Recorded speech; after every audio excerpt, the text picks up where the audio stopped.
and welcome to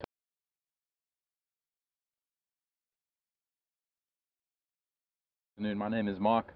I have Jason with me on camera this afternoon, and Alex is final control.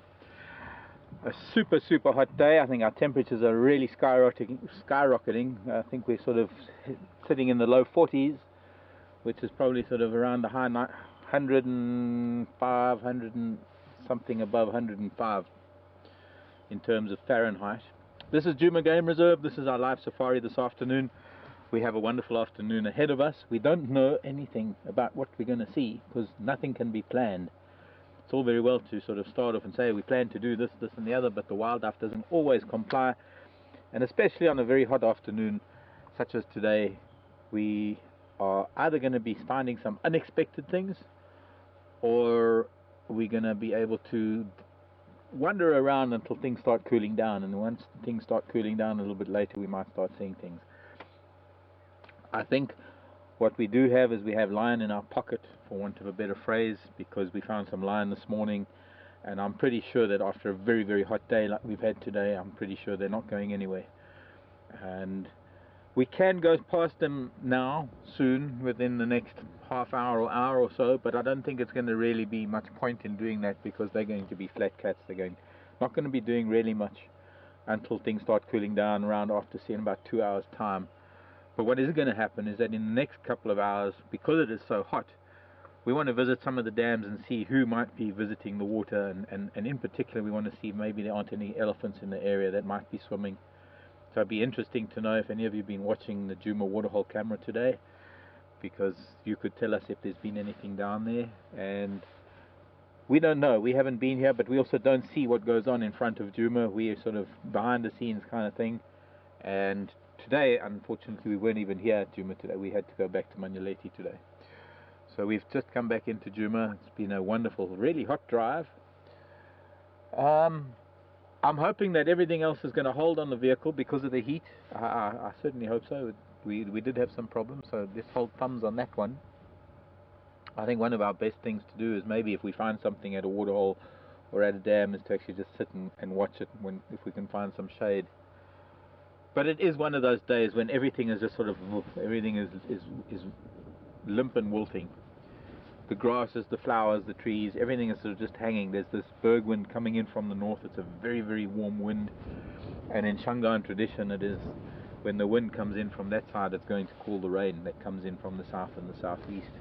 And there have been some interesting developments in the sky over the last few hours. There is a huge front that is up to the north, or the northeast.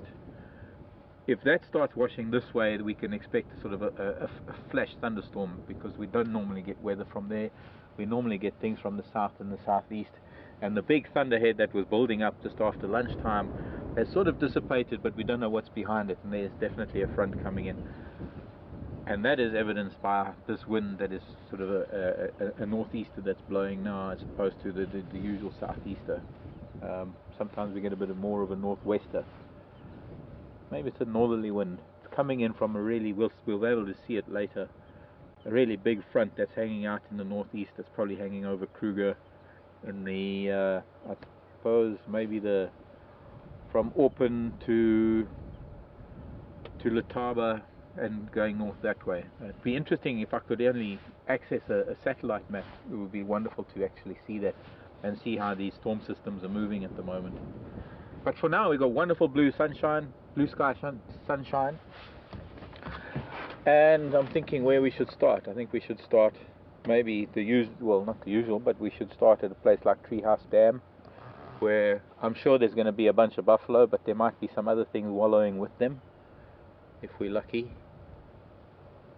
And we'll take it from there. We'll try and find anything else that moves and lives and grows that is worth interest. Jason did suggest doing a few trees there. Jason did ask me a question the other day that I might address, if we can find the right material. I need leaves of 2 trees that tend to be relatively high trees, not easy to get to the leaves, but the difference between the marula and the false marula.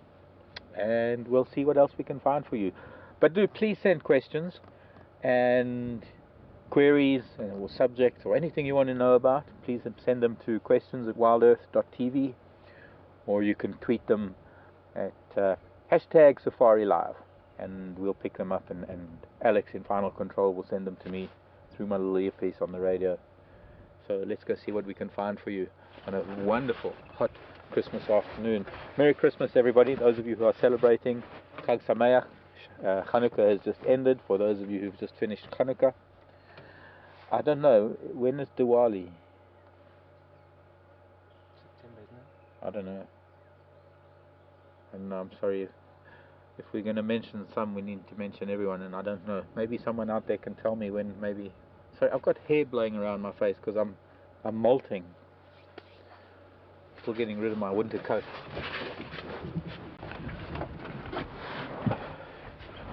And yes, I've got my smart hat on today. Special occasion hat. Jason's wearing one of my old hats. I think he needs to turn the camera on himself so you can see, because in this heat he needs something to cover his head and his neck, so he's got one of my old hats on. I should actually take a snap of that while we're at it. Get us selfies for him. Right, let's go. Let's see what we can do for you today. Nkuhuma Game Reserve in the Sabi Sands. Can be a little confusing because there are a number of names that I've thrown around. This is the Nkuhuma Game Reserve within the Sabi Sands Game Reserve within the Kruger National Park, or the Greater Kruger National Park. Essentially what it is, it's a private area that was part of a bigger game reserve that eventually became incorporated into the Kruger National Park, much as several others have been in the past few years, the likes of the Klesiri, the Timbavati, the Manyeleti. Although Manyeleti wasn't private, Manyeleti has always been a provincial reserve as opposed to a national park that was administered by the province and the local municipality rather than the governing body of the National Park Board. There is also Pulifans and Baluli and a bunch of other private reserves that over time have joined into the Greater Kruger National Park.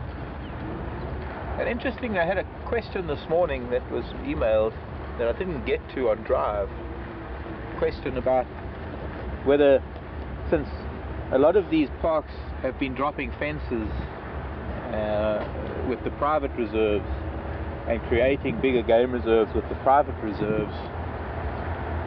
I think it was just Roy in Scotland. I think it was a question from Scotland, from Aberdeen maybe, or Ron. There's a Ron. Ron, Scotland. Yeah, that's it. Maybe I must have been Ron. Ron, if you're watching this afternoon, just let me know if I'm getting this question right. And I just read it on email, and I thought I'd address it because it's quite an interesting question. One wanting to know whether there are any transboundary parks, because it's all very well that within a country you get the likes of the private reserves, the private landowners joining forces with the national parks and opening up the boundaries and creating these greater parks, or what we call the private parks as contractual parks to the national parks. Whether there are any parks that join up with neighboring countries to create cross-boundary parks, and there are, Ron, this is it, and that's why it's a very nice question. There are some very important transboundary, we call them the transfrontier parks, or transboundary. One of them, the Kalahari is one. In fact, the Kruger National Park itself is actually a transboundary park, because what they've done is they've set aside the Mozambican side. The entire eastern boundary of the Kruger National Park is bordered on Mozambique.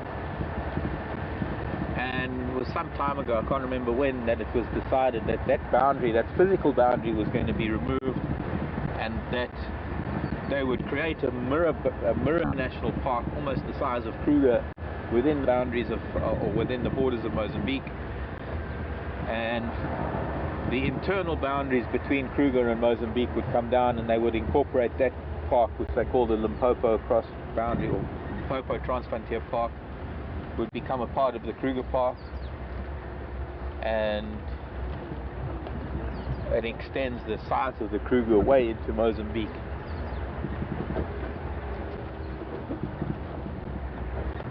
There is the Kalahari. There are actually a number of transfrontier parks that have been worked out politically between countries, and one can only hope that they stand as role models for other countries to adopt the same principle, because after all, the countries that we're talking about in Africa are countries that were divided by, I suppose, mostly European settlement.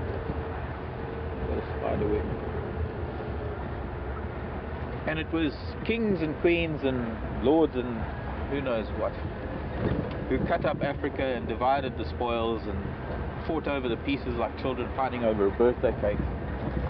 And it makes for very interesting reading if you're ever interested in the history of Africa and the countries that exist within Africa that now the people of Africa have to live with, because those boundaries were almost set in stone. But those boundaries, when they were set by the European settlers, whether it was German colony or British colony or a Dutch colony or a Portuguese colony or a French colony, because those are the sort of the primary colonizers of Africa. Italy was one as well, but that was mostly up in the north. But those boundaries that the Europeans set in are boundaries that may have crossed right through tribal lands, and you might find, as in Kenya and Tanzania, that boundary between Kenya and Tanzania that crosses right through the Maasai steppe and the heartland of the Maasai people. There are boundaries between other countries too that just happen to go directly between, or rather through the middle of tribal groups, and they found themselves either in one country or another and having to have passports and permission to traverse the two. Meanwhile, they were the same tribe, the same people, the same families. I think in other parts of the world we can equate it to places like, I don't know if you can equate it, or you can draw similarity with a place like Korea. Because it hasn't been as severe as that. There hasn't been restrictions on, or Pakistan and India, there haven't been restrictions on the movement of people between the two countries, the people of the indigenous people that lived there, but there's certainly been restrictions on what can take place. One country, there's certain rules, in another country there are. Kenya, the Maasai have to follow certain rules, and in Tanzania they do. Northern Tanzania and southern Kenya. Although one finds the boundary very, very loose, and they move their cattle in over that boundary pretty freely in Maasai country. Straight ahead of us is the rest of a very big cell that we saw earlier, a very big rain cell, very big thunder cell, starting to create an anvil. That's probably spent most of its energy, and as that moves up the escarpment, that's probably raining on the Drakensberg Mountains as we speak. Normally you might get another cell developing south of it. And we'll see how the afternoon wears on and how the weather works. That's hot. It's desert heat. In the sun, probably.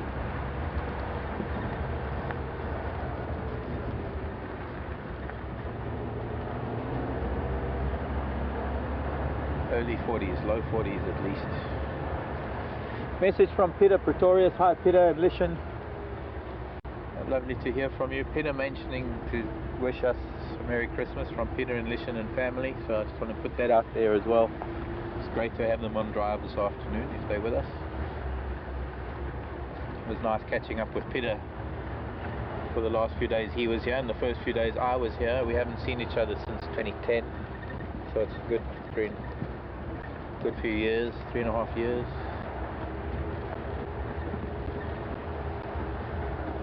Four and a half, early 2020.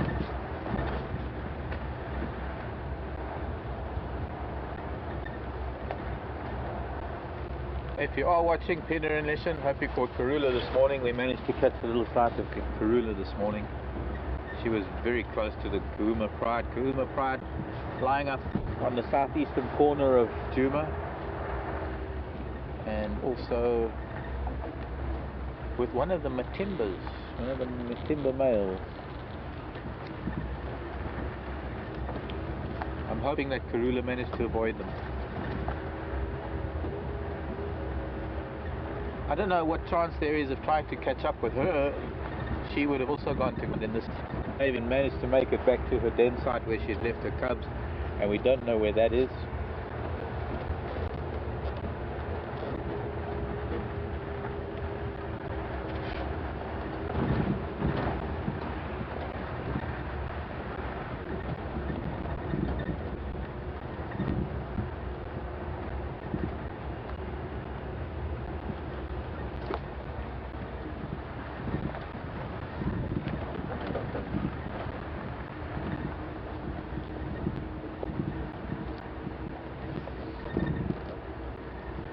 Sinead and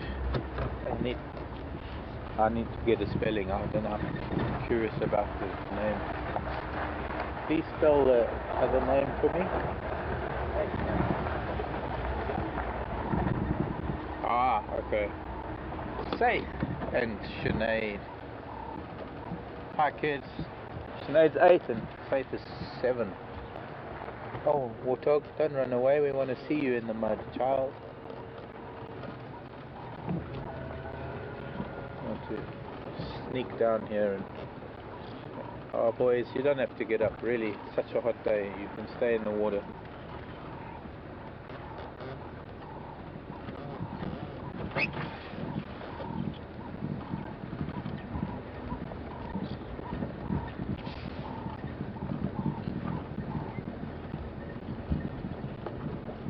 I think what we're going to do is we're going to sit here for a little bit.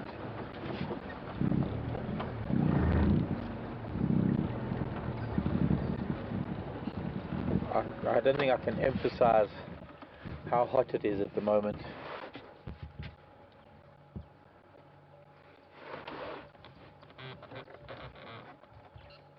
Alex did a quick temperature check. He says 44 degrees. That's probably about what, 110?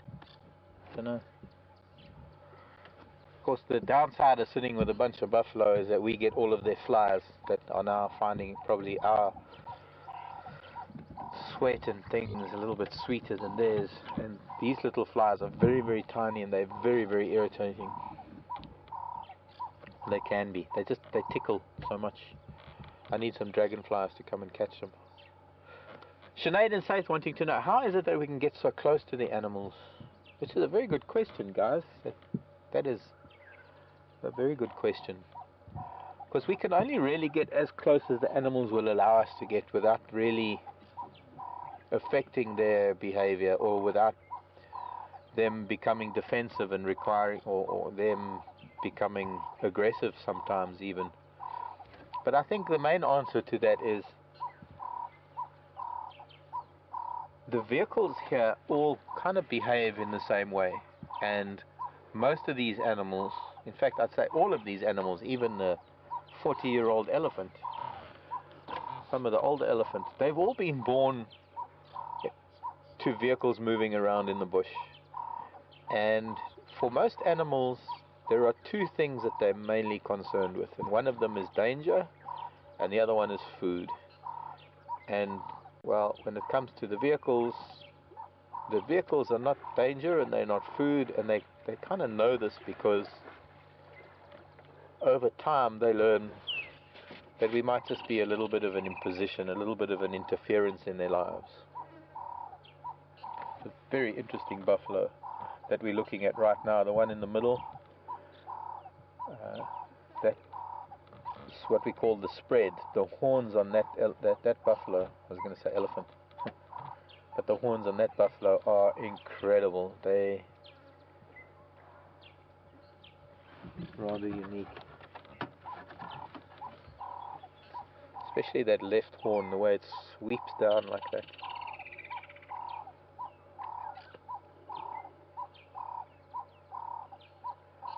Probably one of the deepest curves and one of the biggest set of horns that I've seen in a long time. There's only so much, you can only get so close to an animal before you're starting to threaten it. And unfortunately with animals, especially things like buffalo and some of the bigger animals, they are likely to attack as their best form of defense. So we try and find a nice balance between getting close enough to view them and being able to share their space and be with them, and not being so close that we're going to threaten them that they want to get aggressive with us. On the other hand, there's another aspect to it, there's another side of that whole story, is that if we're sitting quietly and animals come close to us, that is a completely different story, because there the animal is in control, and it's up to the animal how close it wants to come to us, as opposed to us approaching it. Because by approaching animals, they see it as a little bit of a threat when we get right inside their safety zone, inside their comfort zone.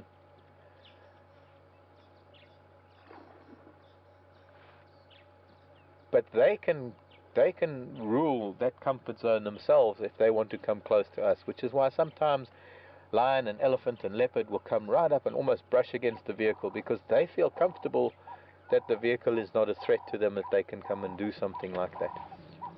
So I hope that answers your question, Sinead and Saith. And also just let us know where you're watching from. It's interesting to know where our questions are coming from and what part of the world you live in. It gives me an idea of what the time is where you live. Just to the right of that, Jason, on the edge of the water, there's a little wood sandpiper, I think. Yep, there we go. Probably also capitalizing on the flies and insects that might be attracted to the buffalo.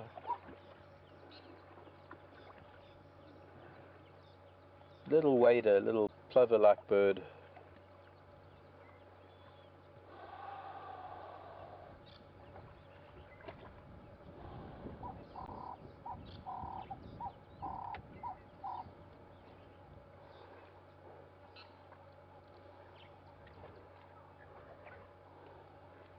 They must be feeling it today.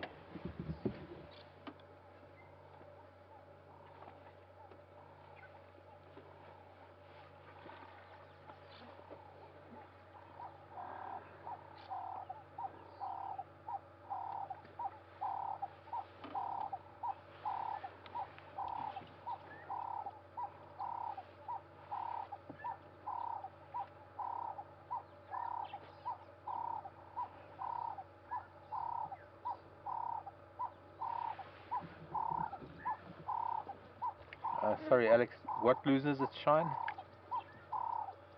Oh, the boss.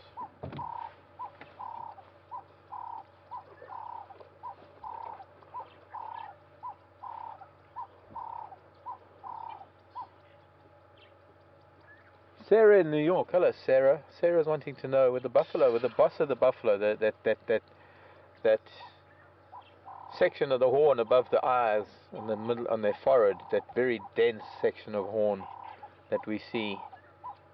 Sarah was asking what age do they lose the shine, and well, actually they don't, because it just improves with age. The thing is, it depends on what they do with the boss. I mean, we look at the very two that we're looking at right now. We've got the one on the right, his boss is covered in mud and clay, and the one on the left who's got a pretty clean boss.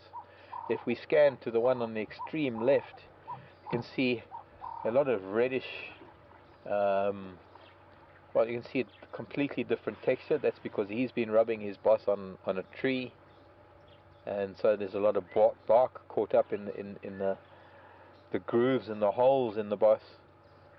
So they don't really lose it. If anything, it improves with age. It's more sort of the youngsters that don't really have much of a sheen or a patina to their boss. But most certainly what it is all about is that it depends on how much mud there is. It depends on how much they've been rubbing it against trees. There are a lot of things that may make the boss of a buffalo's horns look like a different texture. Look at that one. The one on the right now, he's also got a very impressive set of horns on him. Maybe not so much of a boss, but more certainly the horns themselves. And resting his head on his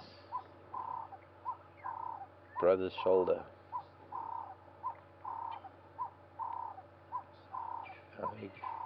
You don't get the nods when you're dozing in water like this, because you'll inhale nostril full of water.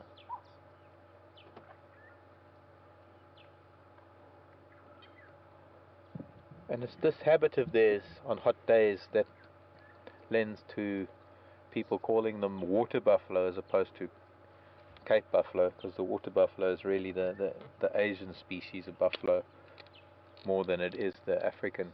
We don't really refer to African buffalo as water buffalo, even though they spend a lot of time in the water nowadays.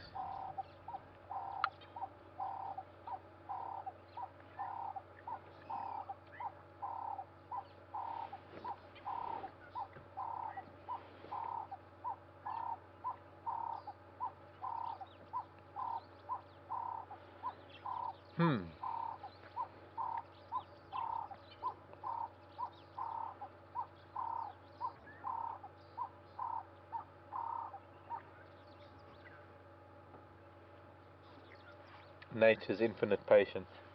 There's nothing that they can do. They can't go wandering around grazing right now. They did a lot of that this morning. They were grazing and filling up the stomach so that they could spend the day in the water just chewing the cud and reprocessing the food that they need. So all they can really do is just while away these hot hours of the day wallowing in the water and the mud.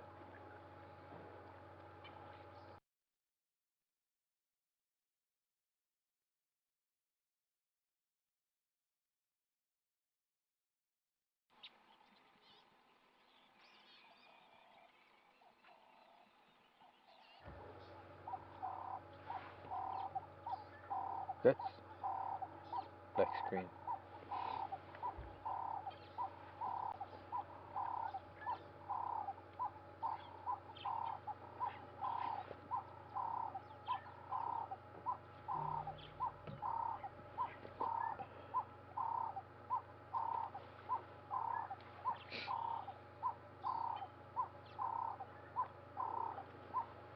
Let's move along.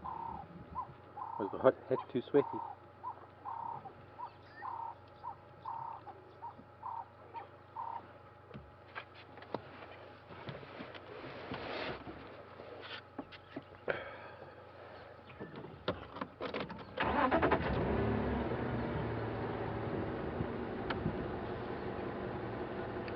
Any news on anything at Gowrie Dam?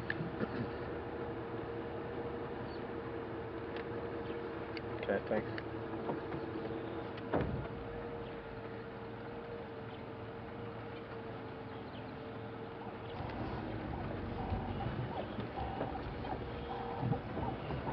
No longer black screen.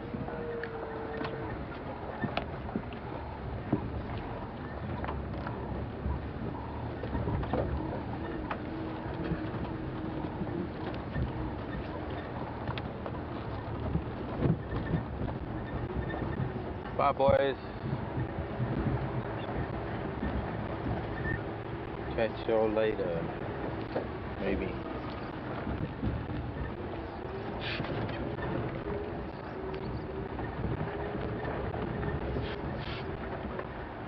There are a few of them out here grazing.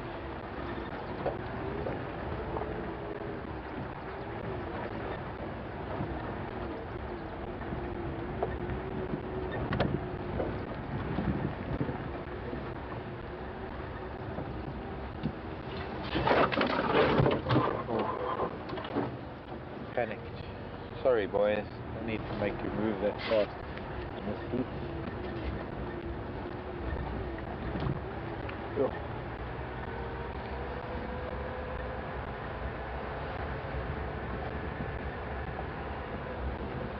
Nothing dark about our continent today.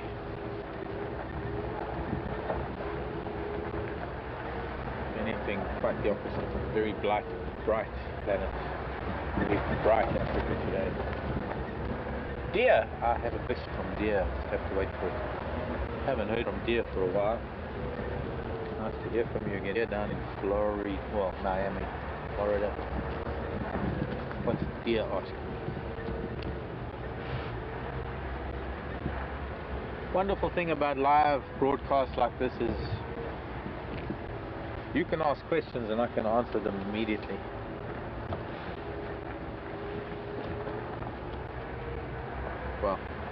soon as they get sent to me.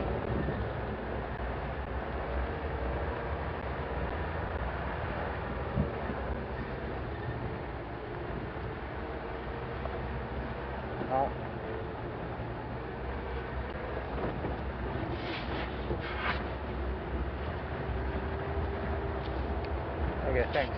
Also, just get me that question from Dia when I'm done. Peter! How's it, Peter? Peter in Namibia. Peter, who has had a very, very close relationship, both he and Lishan, a very close relationship with Karula, wanting to know if there's any idea whether she has had her cubs. I believe, Peter, I believe that she has been seen with wet marks. This morning she was moving for your benefit, just off of Cheetah Cut Line from about Central Road, coming down, sort of heading south, parallel to Cheetah Cut Line, about 50 to 100 meters off the Cheetah Cut Line, just on Boyatela, on Gowrie, and she was heading south. She crossed over Mumba Road. At that junction, in fact, she was at the junction of Drakensberg when she crossed over Mumba Road, and she was still heading sort of south. She was wandering around. She was clearly hunting. She was looking for a duiker. You know how she loved to catch duiker. I'm sure she was looking for a duiker or something small. A little bit of the belly fat wobbling, but she is 10 years old now, I think, so I suppose that's par for the course for a 10-year-old leopard who's had now maybe 5 litters of cubs. Look at that front hanging over the north. Wow, that's a big one. Need to monitor that. Sometimes when things come in from the north with heavier rain than we often get from the south, because if it comes in from the north it can come in very quickly, particularly because we have this berg wind from the north that's blowing right now. And hello, Lishan. Haven't seen Lishan for a long time. The other thing that's telling me this storm's happening or coming soon is the amount of activity I find on the roads, the spoor, the tracks, the signs. There's been a lot of tortoise activity today.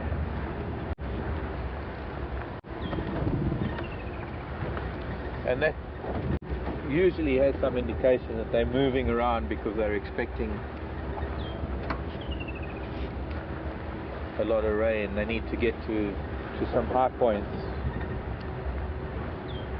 The kind of rain that gets the riverbeds flowing, that's all leading up to that. Might not be tomorrow, it might be still coming in the next few days, but if anything, it's certainly leading up to the fact that we're due for a rainfall that's going to fill up the dams and get the riverbeds flowing, and fill up all of these little mud wallows that are now starting to collect so much algae and are becoming so thick with clay because of the buffalo wallowing.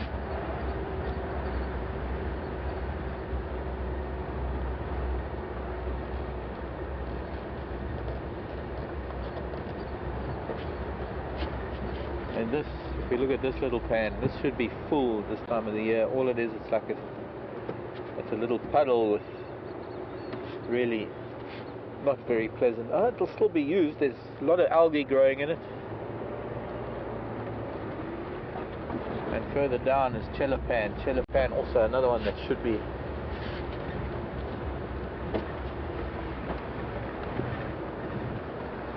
flowers. Yeah.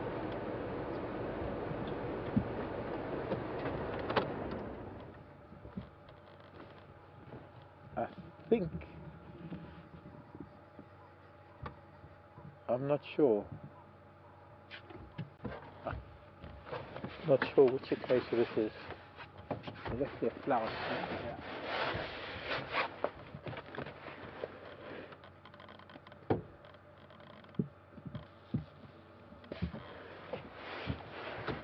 Saturnin beetle eating the flowers, known as a flower chafer. A lot of people find them a little bit of a nuisance on their roses.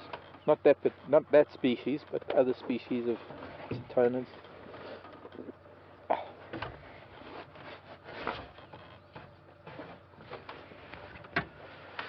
So tied up, but you can see very Very similar to the mimosa flower because they're all the same family, the acacias, the mimosas.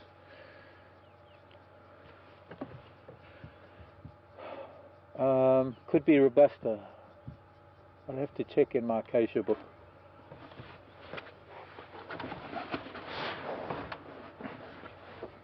Anyone welcome to send an email or a tweet, let me know what acacia they think this is. My mind's just gone a little bit blank. I don't think it's tortillus.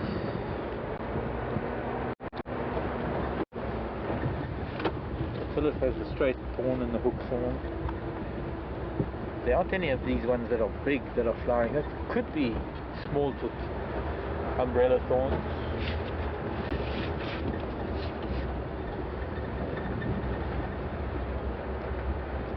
And of course I don't have my books this afternoon for some reason. Big thunderheads brewing.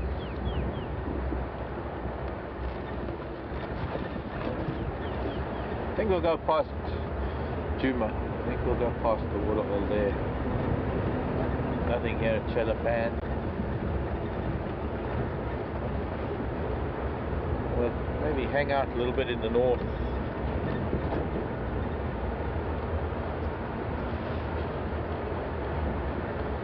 I want to get to the line a little bit later. I'd love to go and sit with them now, and we probably could, but we're going to just have a couple of hours of sleeping lion. I don't even think that they'd get active if something came past. They'd probably, one or two of the youngsters might get up and chase. I really don't think they're going to bother with spending too much energy in such a hot day unless they really know that it's a surety or a sure thing.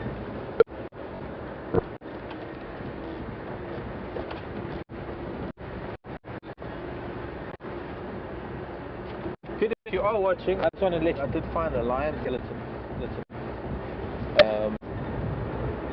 I'll explain to you. It wasn't far from, it was on the central road side of below Gowrie Dam. You mentioned you found a lion skull below Gowrie Dam, and I think I found the rest of the skeleton because I found one piece of the bottom jaw and most of the rest of the skeleton just a few days ago. In situ, I was followed, I think it was quarantine male down there, or I don't know, I can't remember which leopard it was, but we were trying to find him again and came across the skeleton that most of the backbone was still almost articulated, especially around the sort of the lumbar vertebra down into cervical vertebra, rather thoracic. Cervical was spread out, so was that piece of the jawbone, and the two shoulder blades were spread out. So the front part of that lion had been dismembered or had been spread out a little bit. But from, I suppose, can you straighten that please?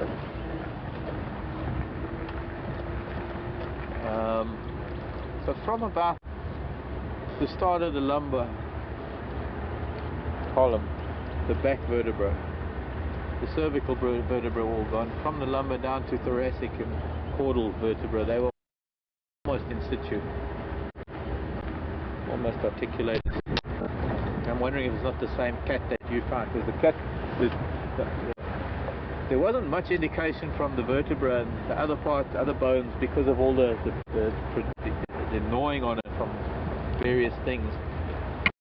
But the jawbone indicated a very, very old cat, and my guess was actually a lioness more than a lion. So that would be interesting. If you can, send me a message this afternoon. I don't know what happened to the skull you found, but can you tell me if the canines were very, very worn down, and the grooves in the carnassials, whether they seem to be very well worn from rubbing against the lower jaw.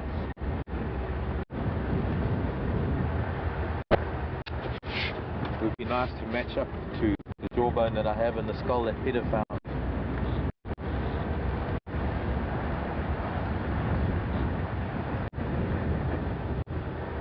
Dia wanting to know, Dia was in Florida. Dia wanted don't know if we found any reindeer tracks.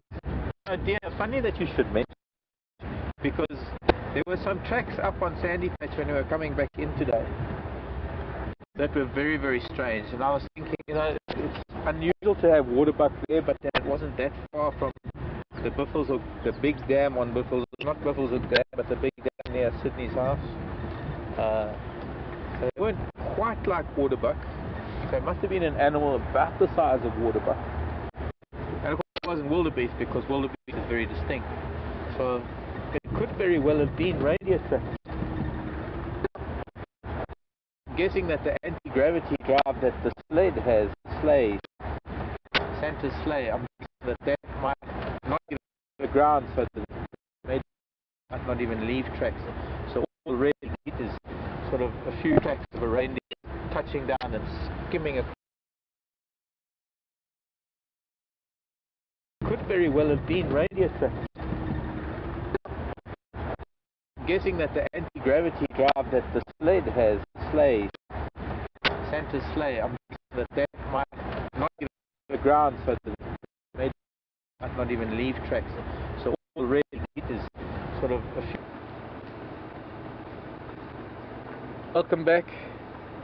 Brief stop. Jason was just checking something. I think I was dragging a branch. Jason was just checking that for me and readjusting the hat.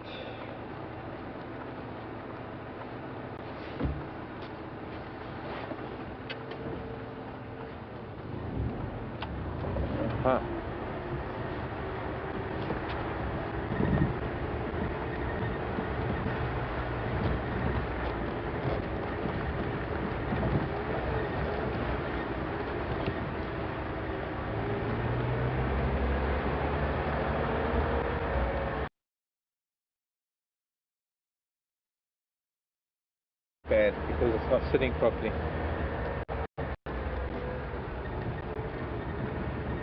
Very important hat band, known as hair pipes. I believe most likely from the crow, Native American.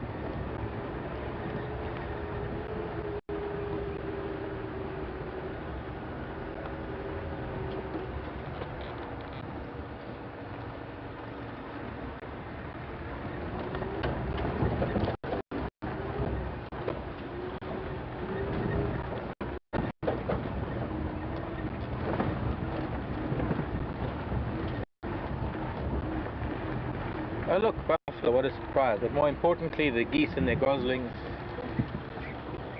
How many we got?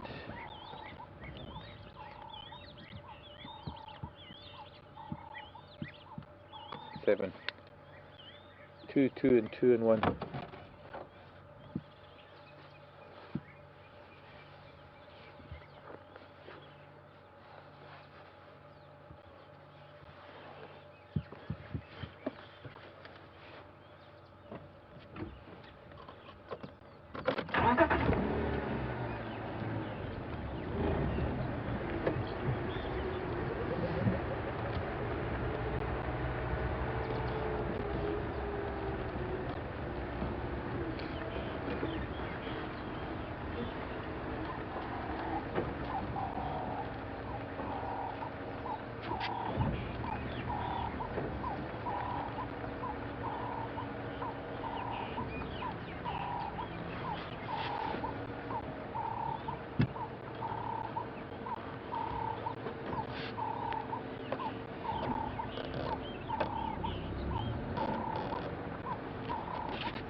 That little island where the geese are, that wasn't visible a day or two ago. So this water is evaporating fast.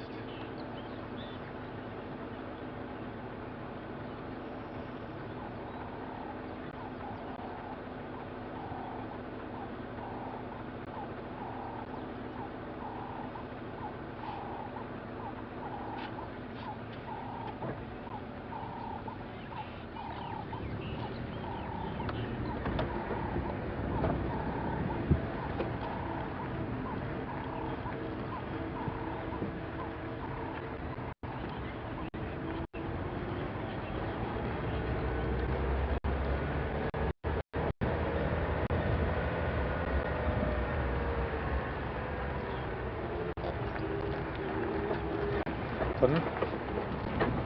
Can't hear you. Kudu bull. Oh.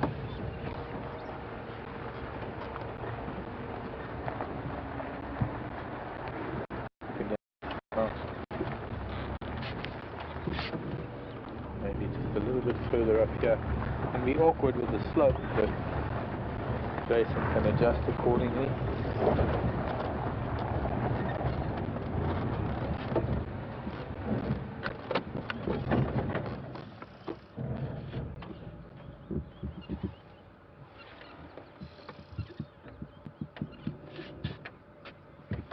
I think this is one of the bulls of that bachelor group that we have moving around. Might be.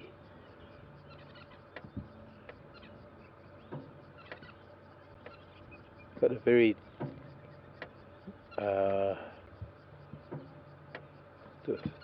loose twist, I suppose, as opposed to a tight twist to the corkscrew of the horns. There's a bull or two in this bachelor group, if it is the same bachelor group, that have a much tighter twist that appear to be more of a corkscrew. But this is the individual genes of these kudu bulls, and we can only really compare when we have a few of them together. So maybe with a bit of luck, as we go around this bend, we might see one or two of the other bulls, if it is part of this group of 5 that we've been seeing some, well, quite frequently.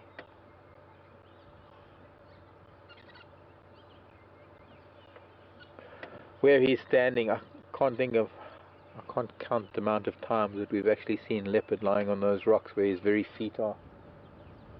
In fact, Nduna used to lie here very often. We've seen Nkuhuma, the other young male of Karula, the last one of the last litter. We've also seen him lying up here.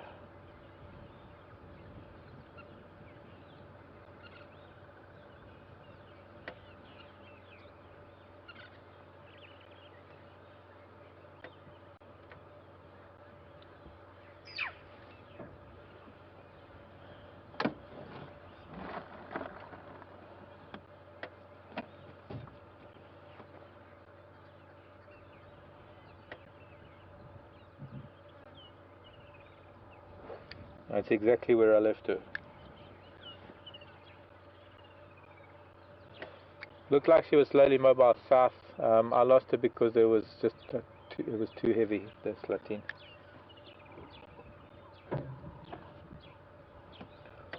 Gary Dam, there's that other bull.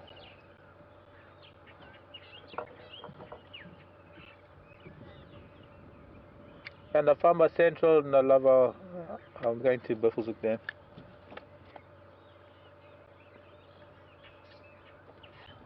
I love it in love.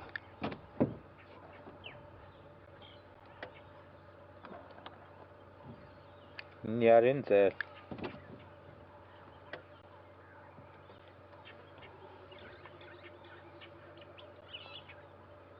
So this is the same group, because I've just noticed another kudu bull just move off to our left. That's the one bull that's got a really nice spread and a very nice set of horns, but he's got a very narrow spread compared to this bull. This bull is fairly wide, not a very tight twist. The bull I've just seen, a lovely tight twist to his horns, but very narrow spread. His horns are almost parallel.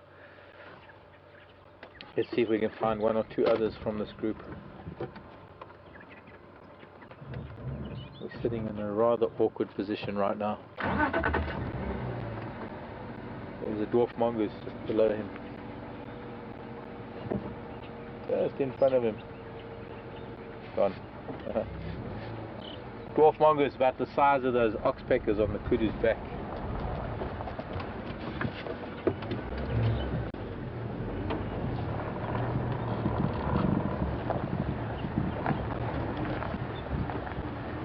There's the you're gonna watch come up from the south. It's gonna get dark by the time it gets to 6 o'clock. Already moved over. I think most of these bulls have moved over. It is the same group. They are heading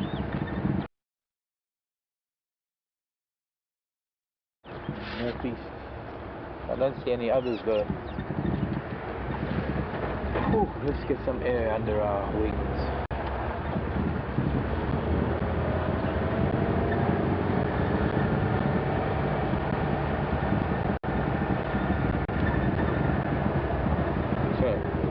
beautiful road approaching Gowrie cut line for Peter Pretorius's benefit. For Peter, the lion skeleton I found just in here on the right, between here and the drainage line.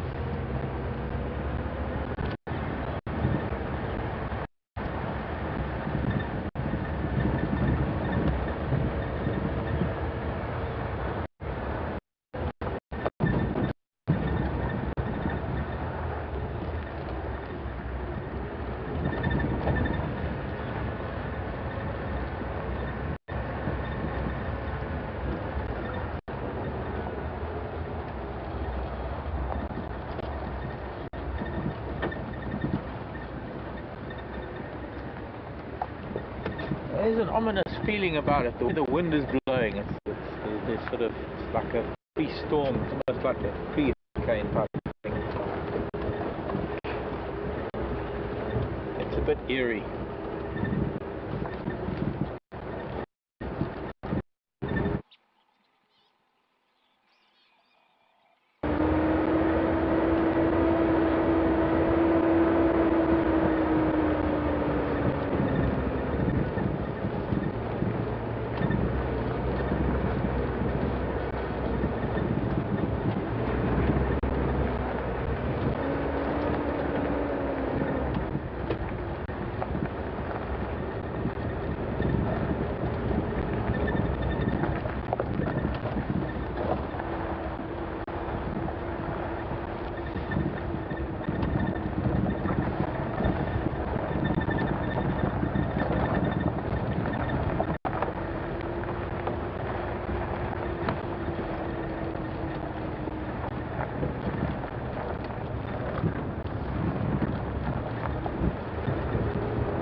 Hi Sharon in Austria.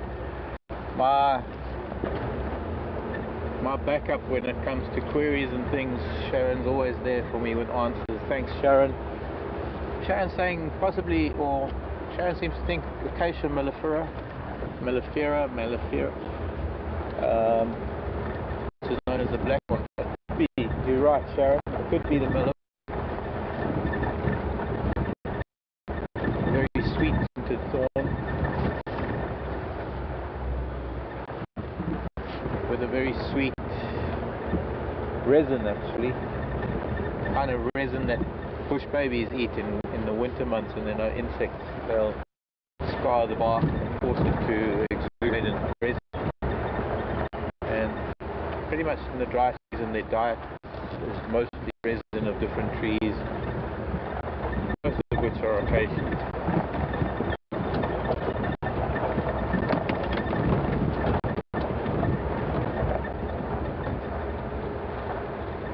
There's robust, it's not a robust,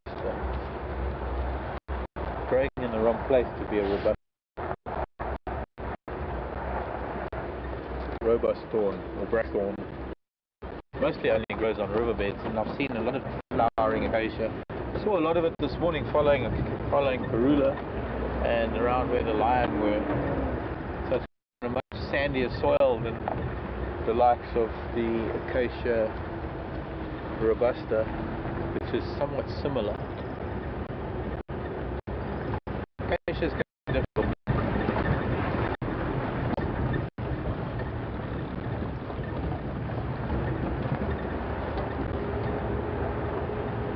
Especially when you forget a lot of stuff.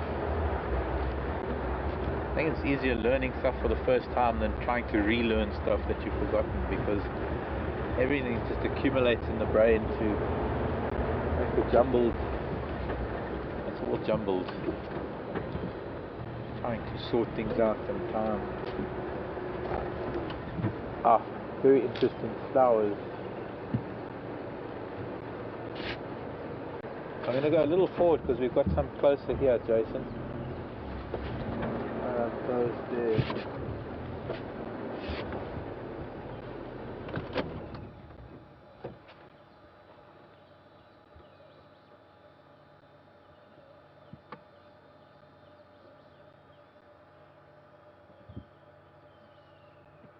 I was going to say hypoxis, but that's not hypoxis. That's definitely not the hypoxis.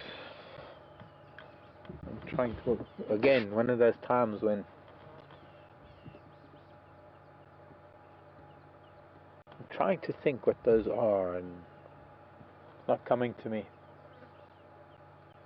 But I'm sure someone will take a screenshot and I can get to my books and try and look it up. A really pretty yellow flower. Afternoon Christmas flower for the ladies. We're gonna start losing the heat now because we've got this big bank of cloud that's come in from nowhere. Suddenly it's here. It's gonna cover the sun and give us a little bit of a respite from the heat. Perfect thermal activity today for raptors. There have been a lot of raptors flying around.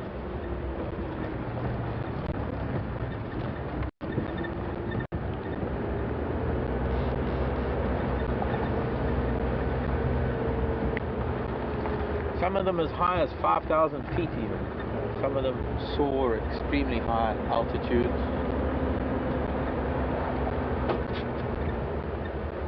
Can even come down from a stoop or in a stoop from those altitudes to strike something. But generally striking is done from much lower altitudes, but still the speed at which they can fly, well, they don't physically fly, they use gravity, and stoop says it all. They tuck their wings in and they come down in a dive, sometimes reaching speeds in excess of 200 kilometers an hour.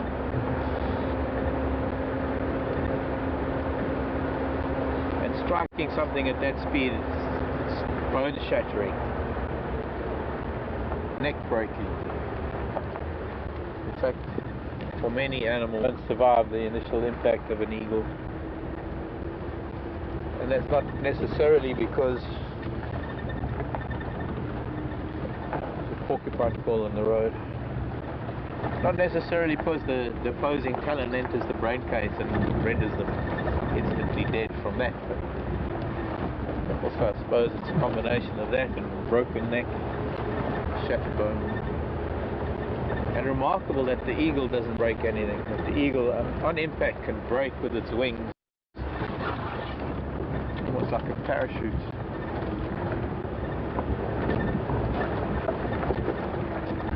A lot of this yellow flower that we've just seen, there's a lot of it now that I haven't seen before. Ground cover is not growing like a hypoxis, which is the wild potato.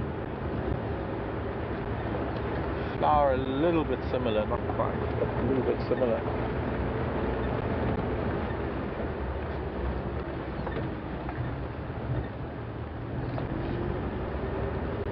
I'm sure I'll find it in one of my books.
A little bit of the edge of the heat taken off with this cloud moving over the sun now. It's not as bright, not as hot.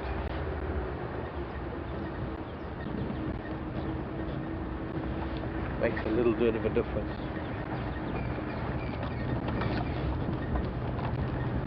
And hopefully that translates into animal behavior, and that we might see a little more activity this afternoon. One thing I have to emphasize is that this is a live drive. We are driving through the bush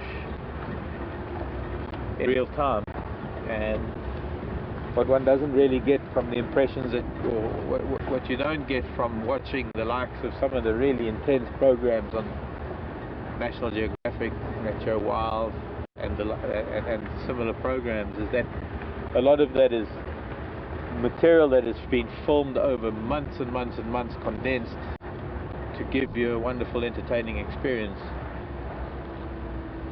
For us, this is the entertaining experience. For us, this is what it's all about, because we could come around a bend and find something and spend the next 5 hours with it. Well, maybe not 5, but as long as we can have batteries and as long as we can broadcast.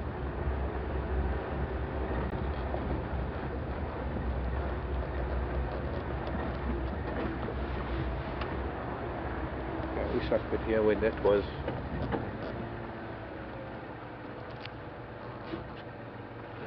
Hippo track from last night.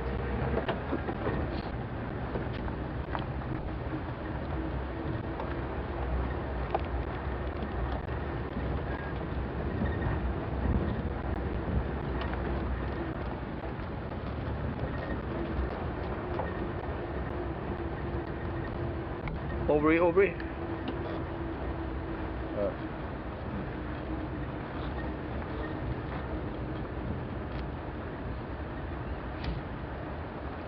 Aubrey again.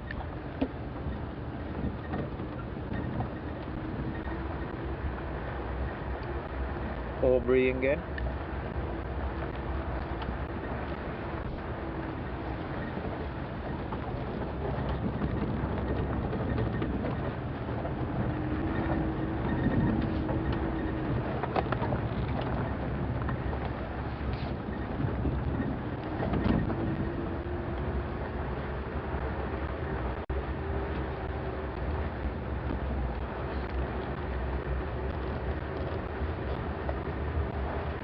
That's not holding the broadcast on the other channel.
Something alarming in here. Making a lot of noise.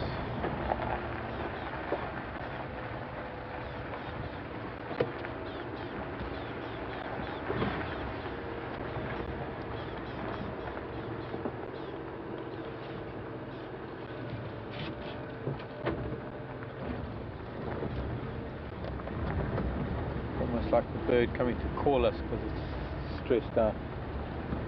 That's more than likely a snake or something. Often being called to snakes by birds. They're incredible. They get troubled by snakes moving around wherever they have a nest. But if they can get another animal or something else interested, something like a human being interested, then they don't have to worry so much, because they somehow believe that if they pass on the responsibility of a snake in the area to someone like a human, then they don't have to worry. And the more you ignore them when they're alarming, the more snakes moving around wherever they have a nest. But if they can get another animal or something else interested, something like a human being interested, then they don't have to worry so much, because they somehow believe that if they pass on the responsibility of a snake in the area to someone like a human, then they don't have to worry. And the more you ignore them when they're alarming, the more insistent and persistent they get.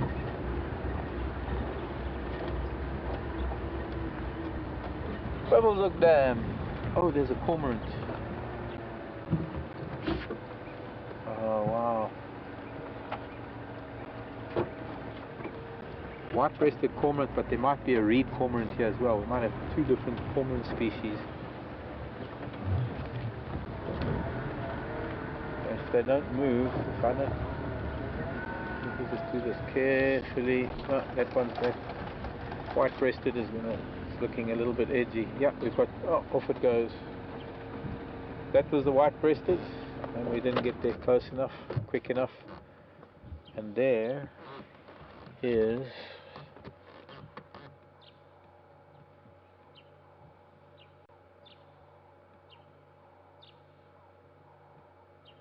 well. Why don't I have a book with me? Okay, birders.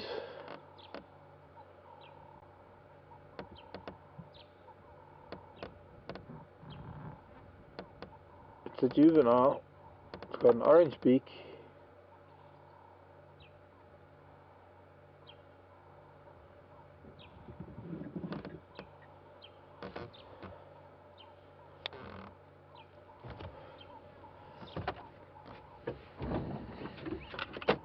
I'll try and get a little closer to get a better view of it. But the white-breasted cormorant that was sitting here with it has moved on. Probably just flown further onto the dam, and now it's gone onto the water and is going to be sitting on the water. You can see there's a pied kingfisher here as well. But this might be... oh, oof. There we go. If we go any closer, it's gonna move.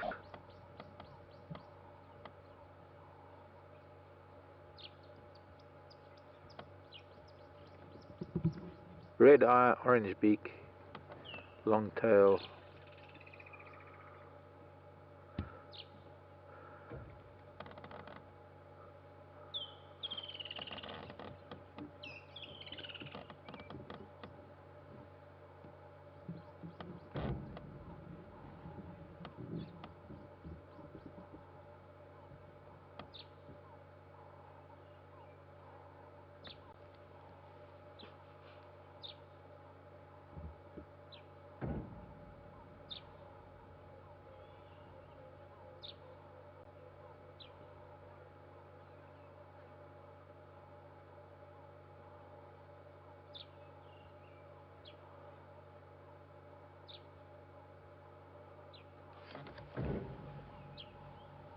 Looking up at the sky a lot for some reason.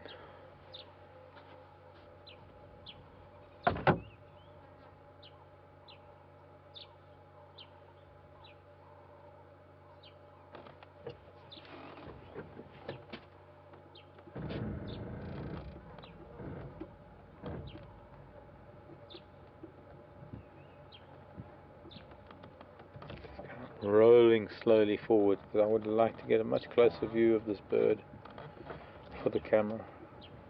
Of course, the closer we get, the more the lighter background it gets, and that's as far as we're going to roll.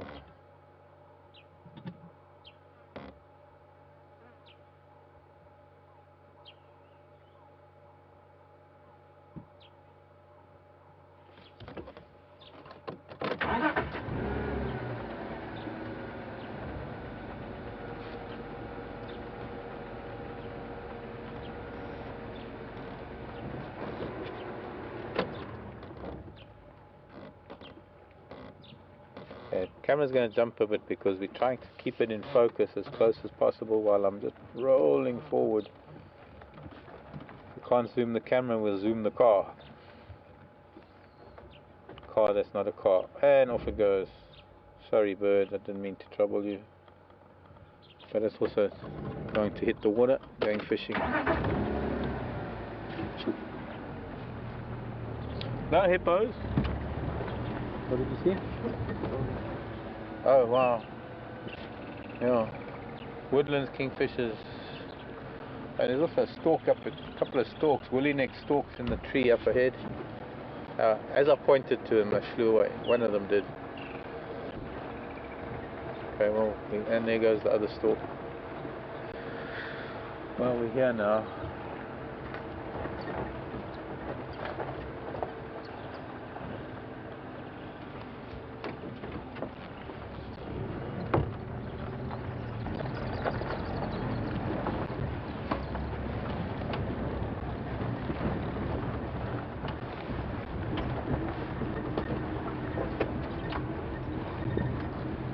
No Ellies.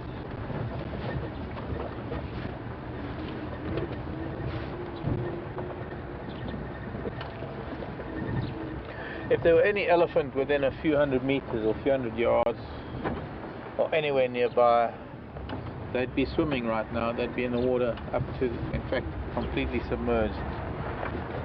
In the water, just trunk sticking out, rolling, feet up in the air.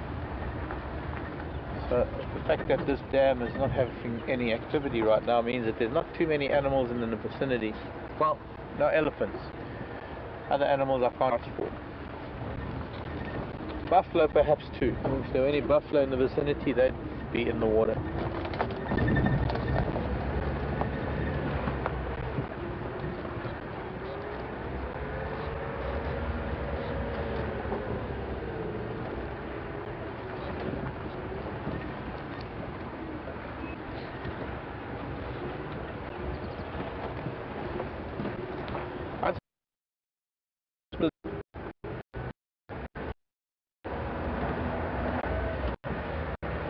Miles at any rate. And if it's as hot as here, I can imagine what it must be like at home.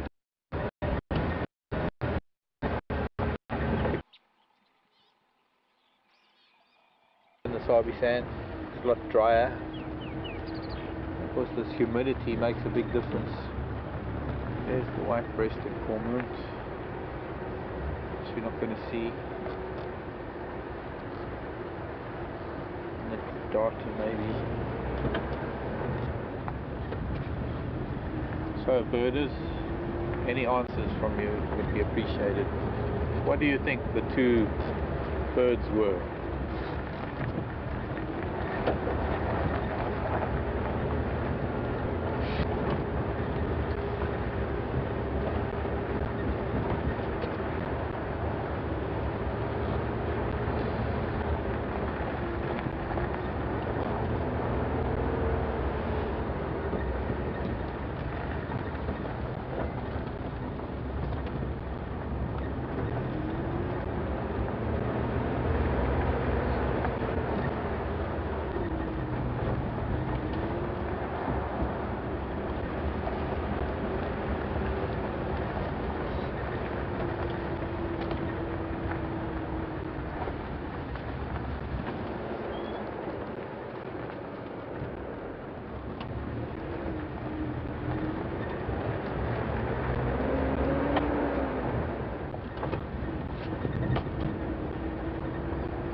unfortunately not cutting out in this heat because we moved the one piece of thing, the one little module,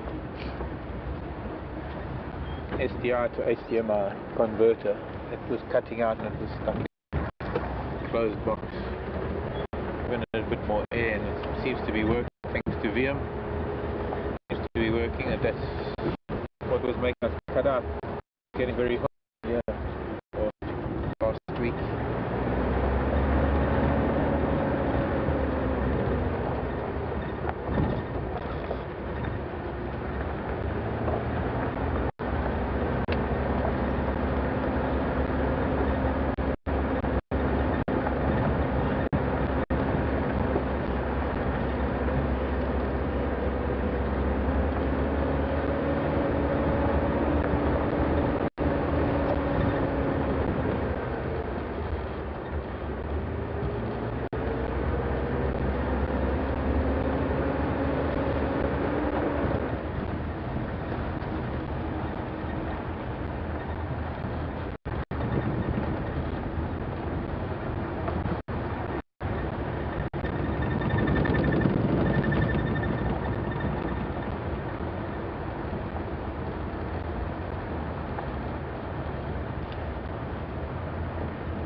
Old elephant tracks, nothing fresh.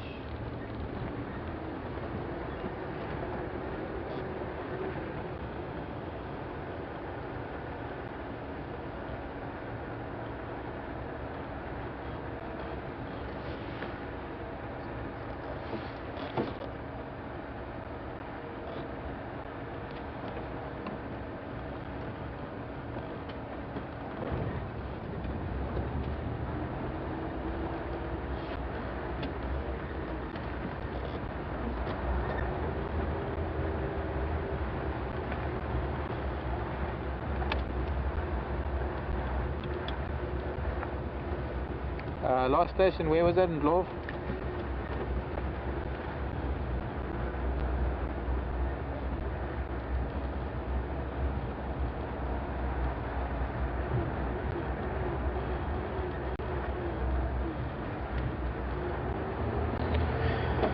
Oh boy.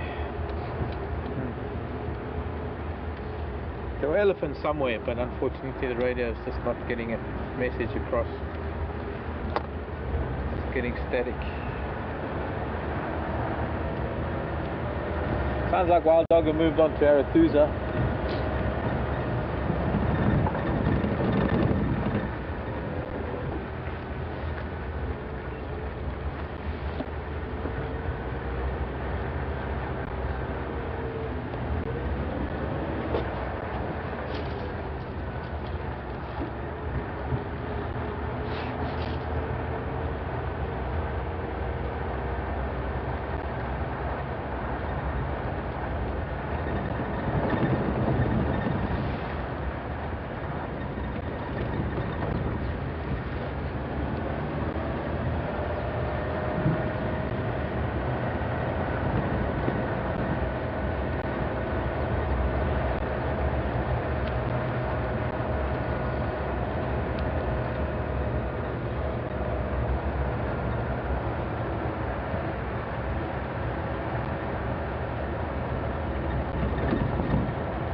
Oh, eagle.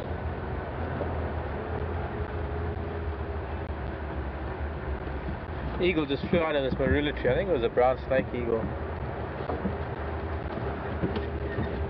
Trying to get it in flight as it flies away, but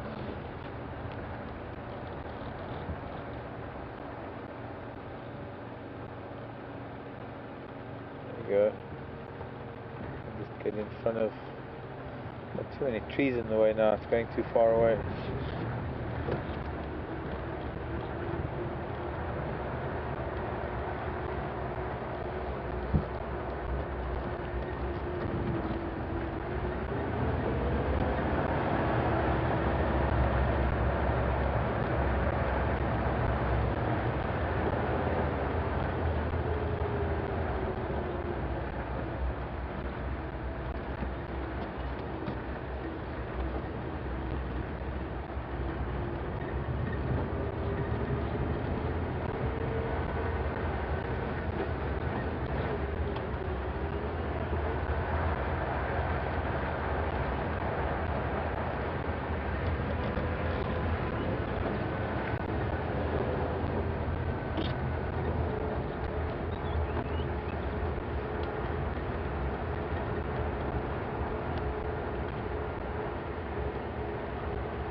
I don't know, is anybody out there today?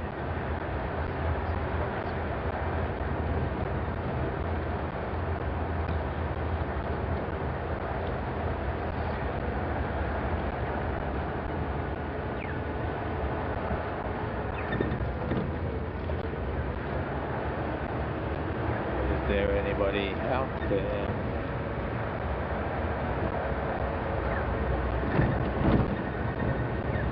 I think we'll go past the lion just to make sure, just to have a look, see.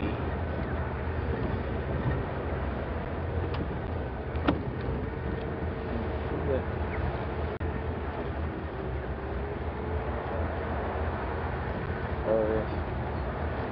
Thud. Thud is never a good sound unless it's something you can identify. One should, because no one's ever worn one of my hats. Maybe I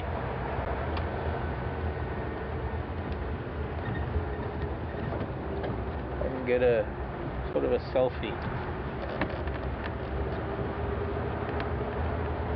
There, boom. There, that'll do.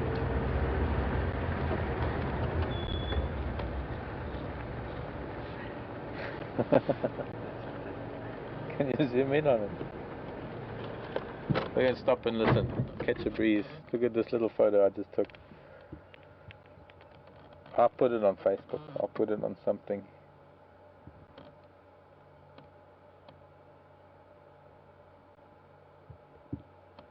There's Jason's got my old hat on.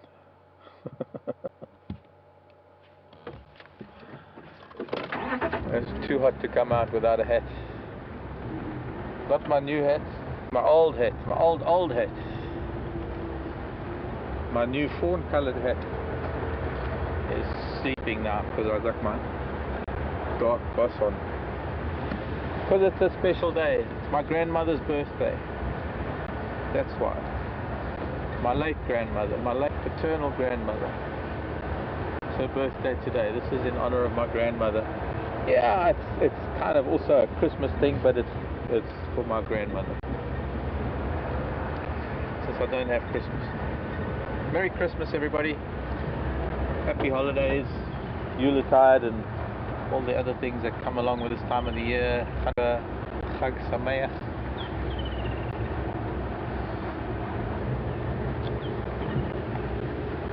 I can remember reading 1984 by George Orwell in the 1970s and thinking, wow, this is the future world that we're going to be living in.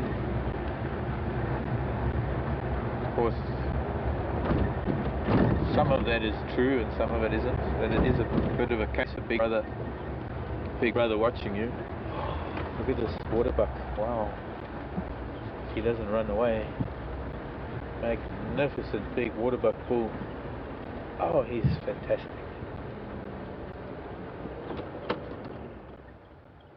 Look at that.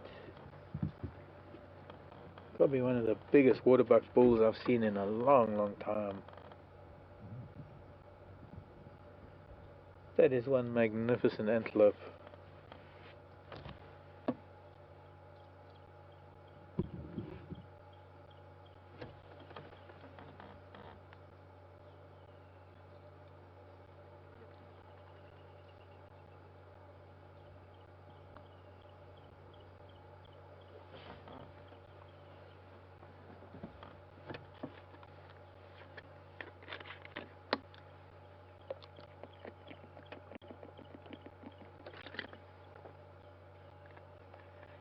Speaking of water, with the water buck, I needed some water. Have you got water?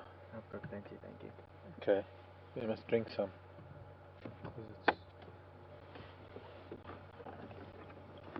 Haven't been on any other.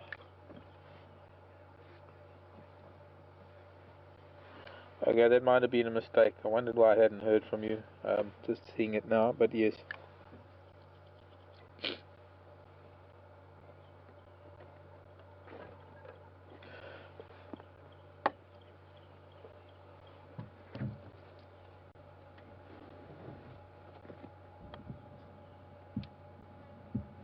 Oh, something spooked him. Thanks for the idea on the bird. A lot of people saying the juvenile reed cormorant.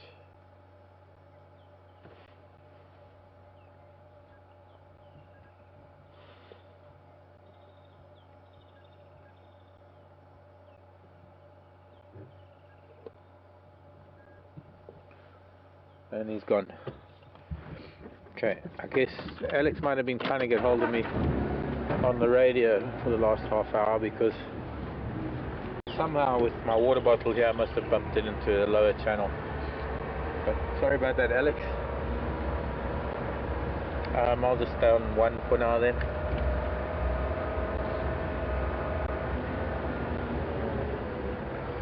So both reed cormorant and white-breasted cormorant.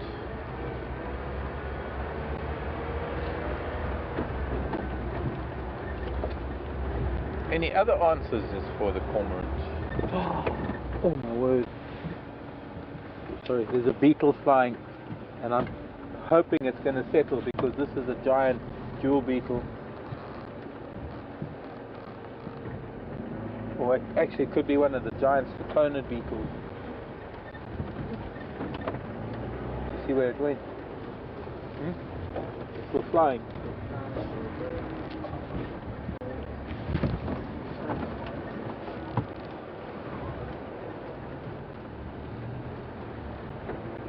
and I've lost it.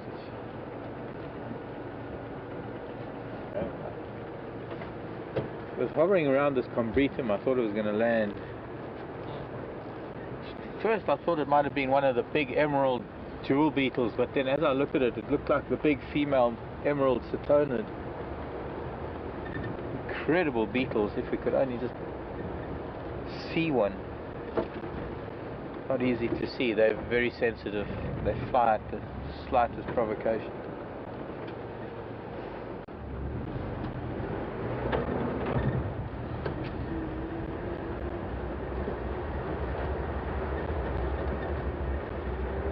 Look at that, looks like there's a bunch of cats on the road. I'm thinking maybe we're going to stay with them because it's actually there's a big storm cloud that's going to be covering the sun pretty soon, and this heat is going to fade away very quickly. It's still quite hot. There's one of the vehicles. I guess we just need to maybe contact them and see who it is.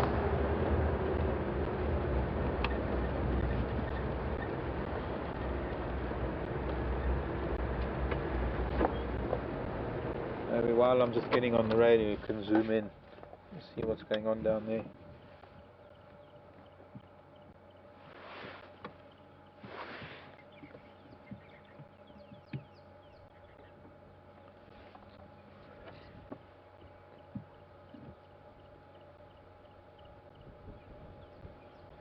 Looks like he might be leaving. Station leaving Angala? Yeah, Mark here. I'm finding you. Can I pull into that lock?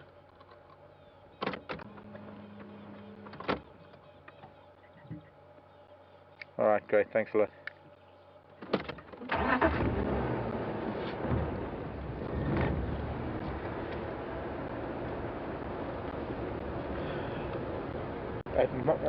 They're not flat cats, so there might be a little bit of activity. It might be worthwhile just sitting with them for a while.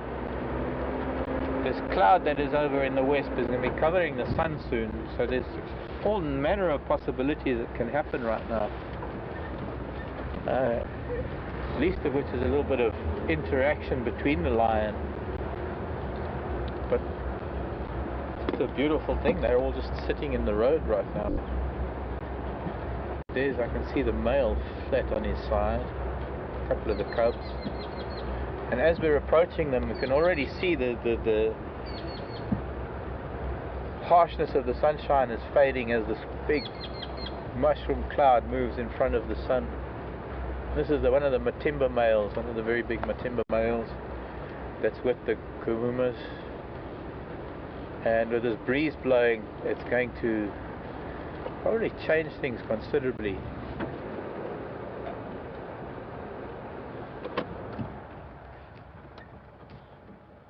And he's looking a little bit. Hello, boy. You don't have to lift your head.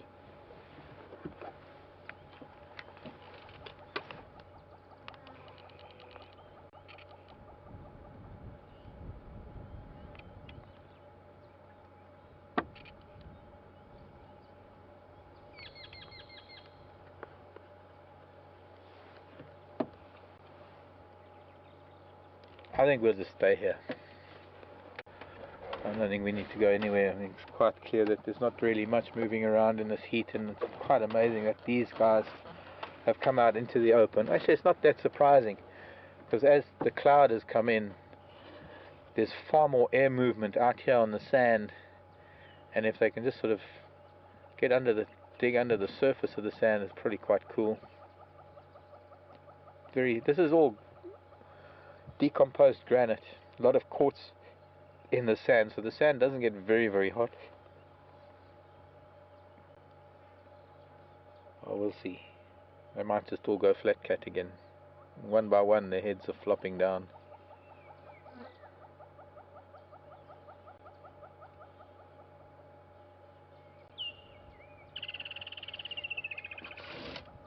And don't ever make the mistake of thinking that they're very lazy cats, because lazy doesn't come into the vocabulary of a lion. It's energy conservative. They are energy conscious, because if something were to come along right now, they would probably be up and at it in the blink of an eye, as lazy and as lethargic as they might look. Mostly a result of the heat. The youngster in the back chasing a fly. On the back on the right.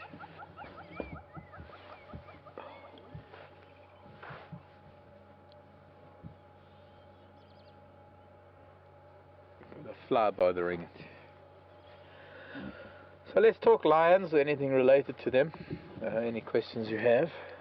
Questions at WildEarth.tv. Love to know if Adam and Ree are watching up in Denmark. Just love to hear from you. If you're an old-time viewer, long-time viewer, just let me know that you're there.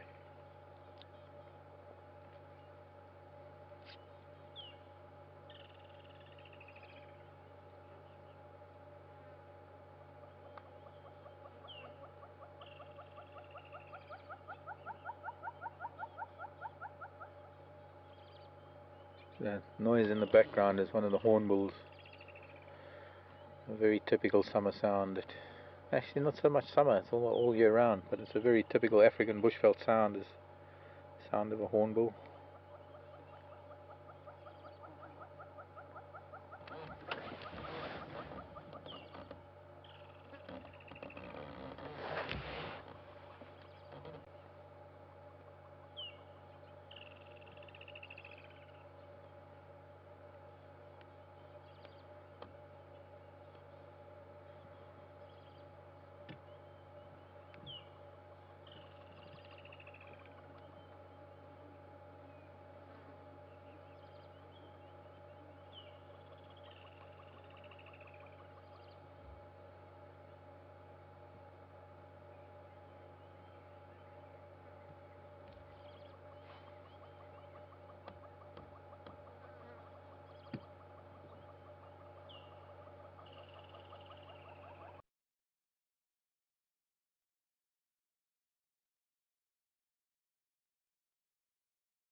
happy, thanks.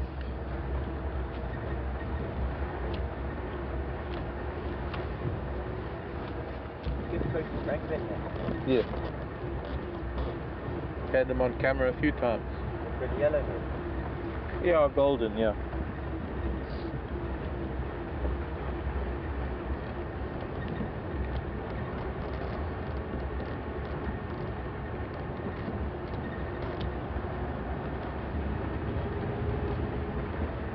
Welcome back, everybody. I'm not too sure where it was that we lost you, but we left the line because we needed to make space for the safari vehicles that are driving with clients, with guests from the lodges. And I'm hoping that maybe we'll be lucky enough to get back there in a little while. I don't know how that's going to pan out. We can only monitor the radio and see. We're going to do a little bit of a drive around this cloud that I thought was going to be coming in and covering the sky.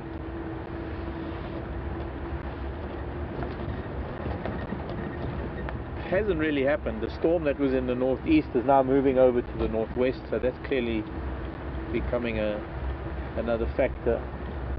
But the one that was coming on from the southwest that was moving north seems to be the sun's just holding sway over that one. Let's go down Battalier Road. I haven't done Battalier Road for a while. Sorry I got my shades on, but it's kind of bright. Being in the eastern part of the country, the eastern side of our territory, we can't only go west right now.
I don't know if Valerie got the answer to my question earlier, because we might have gone off with the sound or things might have changed, but Valerie was asking the cubs of the Nkuhumas, since there is a Matimba male lying there with them, is it likely that the Matimbas were the fathers of these cubs of the Nkuhumas? And I was saying I'm not really sure, Valerie. Having not been here for a number of years, these cubs are all new to me. I don't know what the dynamic has been over the last few years. I do have some material that I haven't looked through. I don't know if the answers are in that material, in the folders that I was given.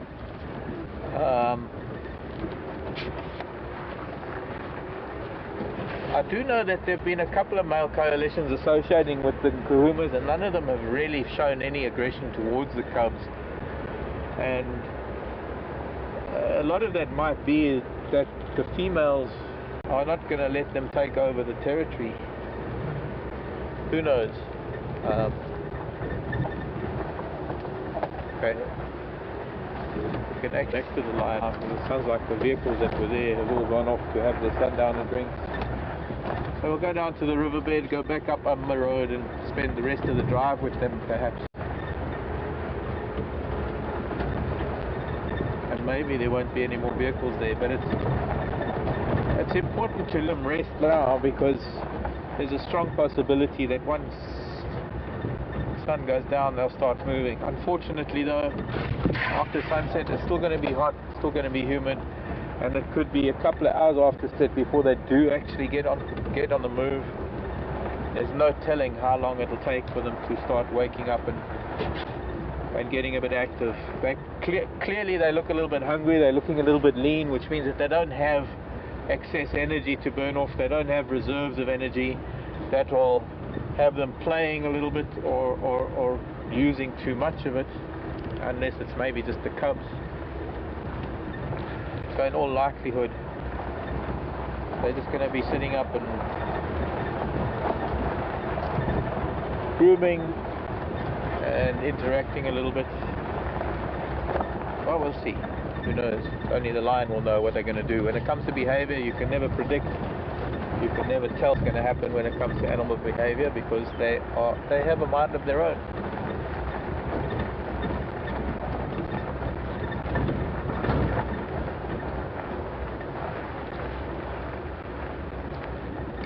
So it would seem that the other radio was interfering then. Again. Combeck shouting.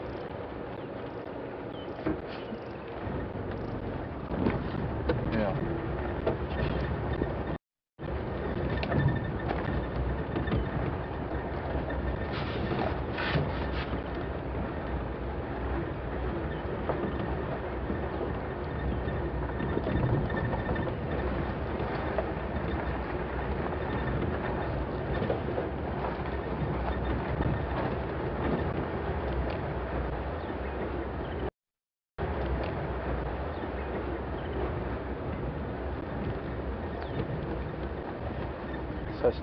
So sticking to and pulling.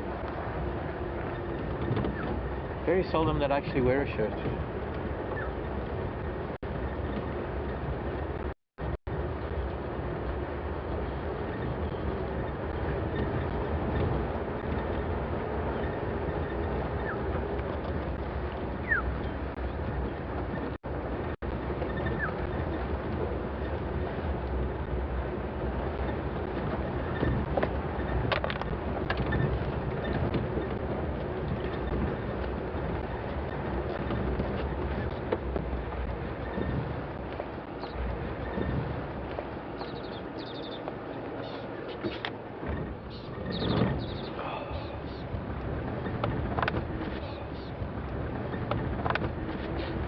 Feet are cooking.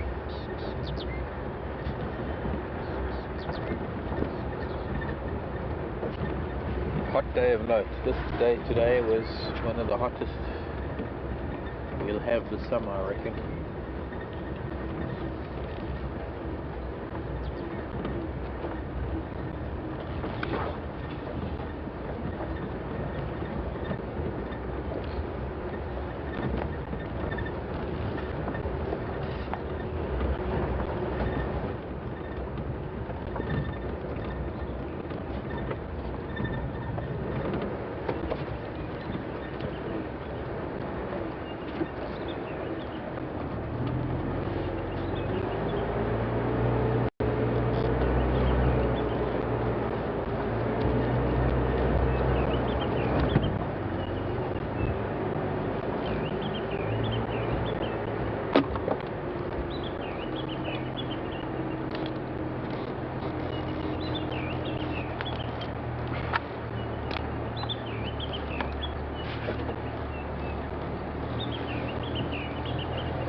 Nice, cool now.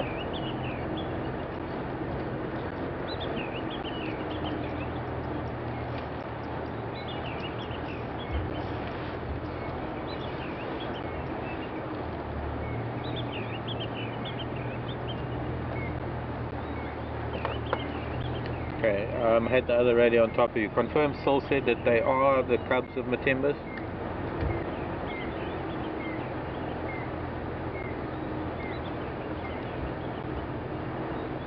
Thanks, Sol. You can always count on Sol. Sol is one of the experts on the lion in the Sabi Sand, the Facebook page monitored by Sol or admin by Sol. Sol saying that the Matimbas are actually the fathers, or have fathered the cubs of the Nkuhumas. Interesting that the Nkuhumas have had the Salati males around them that have shown no aggression towards the cubs.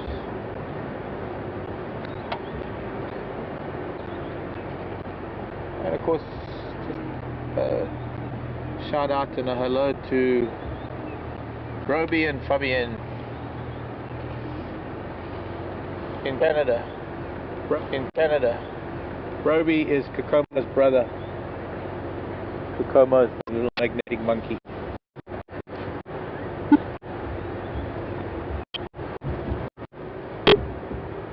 Kokoma is riding up front today. Just here. Next to the microphone.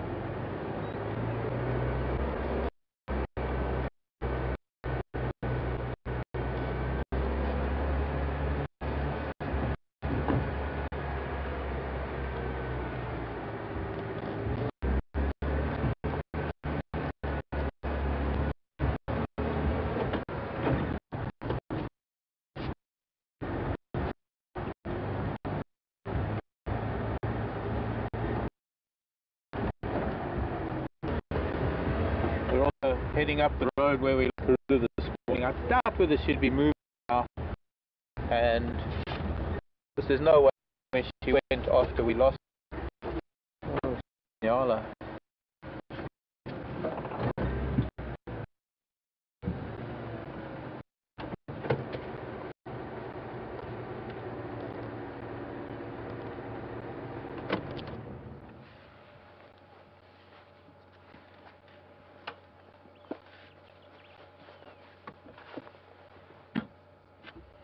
Nyala bull, a couple of ewes, one or two youngsters. Lovely Nyala bull.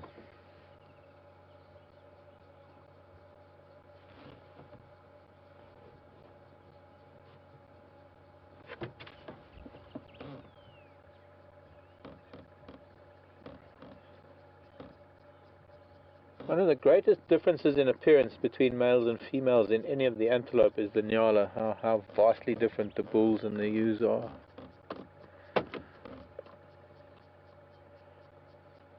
Okay, let's move along. They're getting into some really thick stuff. So we might see a tail flick and an ear flick, but pretty good.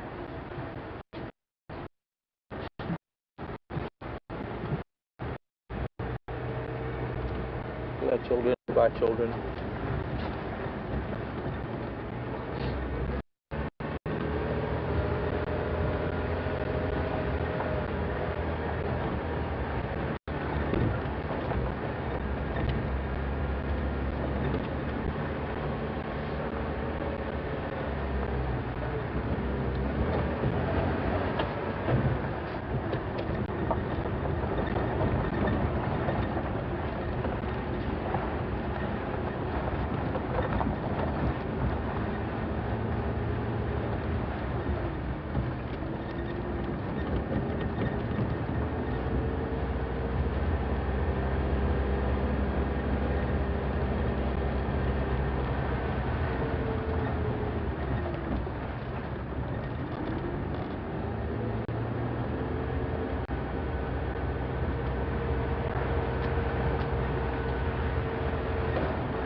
Alex, you there?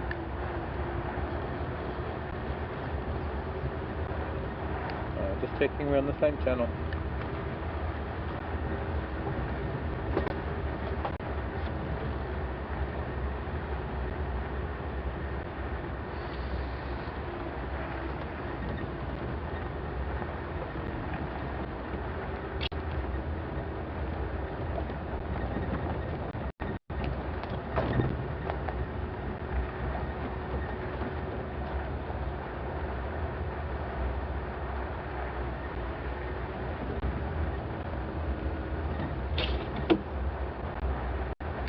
Now would be the best time to do it while I'm on this stretch of road.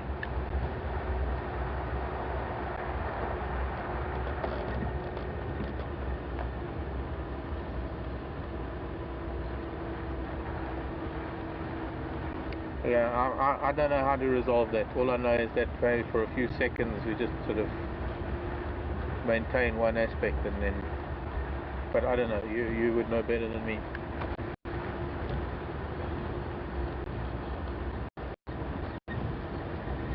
So which mast is up and which one's down?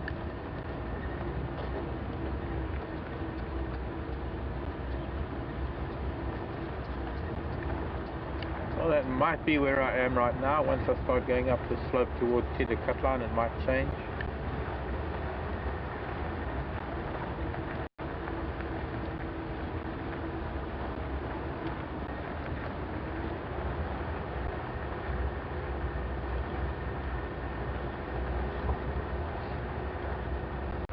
No. So this is more or less the area where we looked at the ruler this morning. She crossed over here and she went in. I last saw her just in here.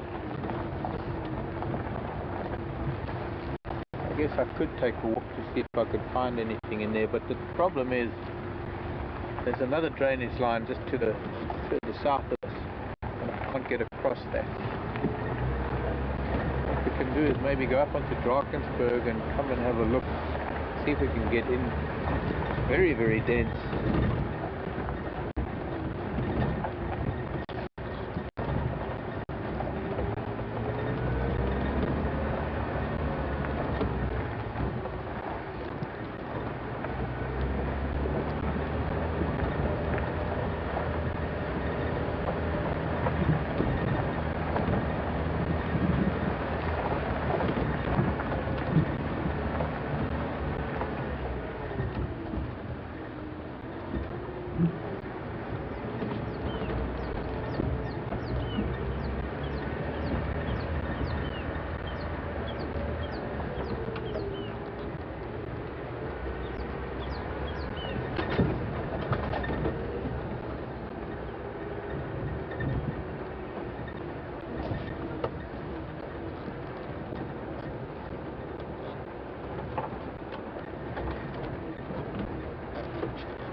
I don't think she would have stayed here the whole day. I'm sure if she's got youngsters she would have gone back to suckle or...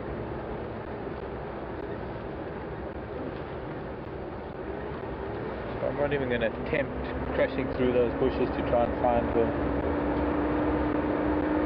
If I don't know where she is. It's one thing knowing where a cat is and being able to find your way in to find them, it or them. That's another matter if you're just taking a guess and just going into the bush blind without a real clear direction, it's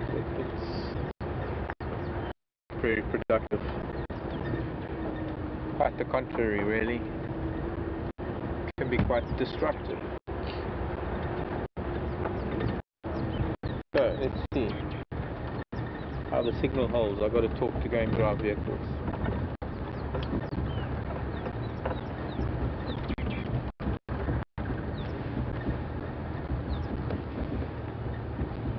Any station within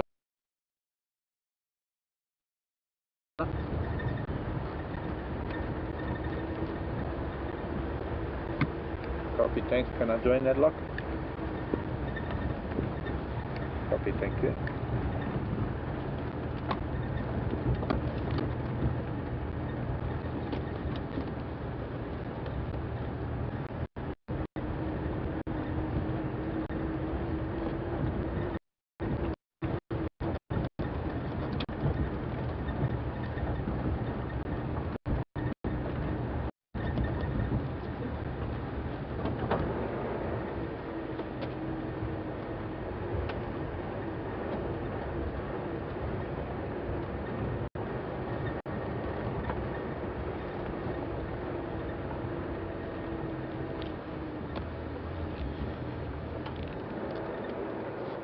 And there they are.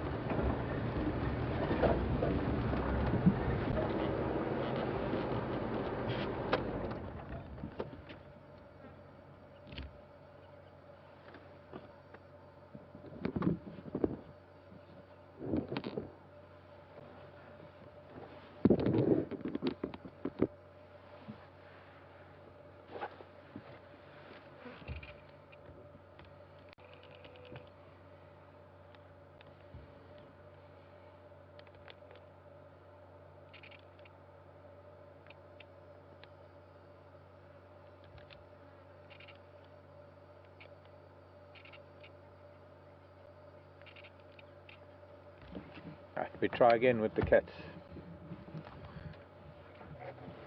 Hello, big boy. Gosh, you're a lovely lion. But look how lean he is. I mean, it's made worse by the fact that he's lying in a depression, so his body is curved.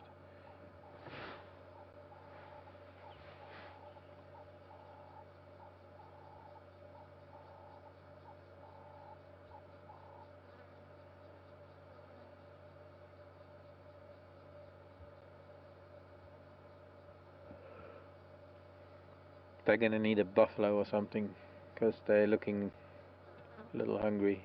A couple of lionesses. I mean, there's the lioness lying with her legs in the air. Is a kind of posture that one there that we're looking at. She's lying in a kind of a posture that indicates a little bit of food in the tummy.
Look at that beautiful face. Oh, cats are just very special. Whether they domestic or big or wild or big teeth, big claws. Very special children.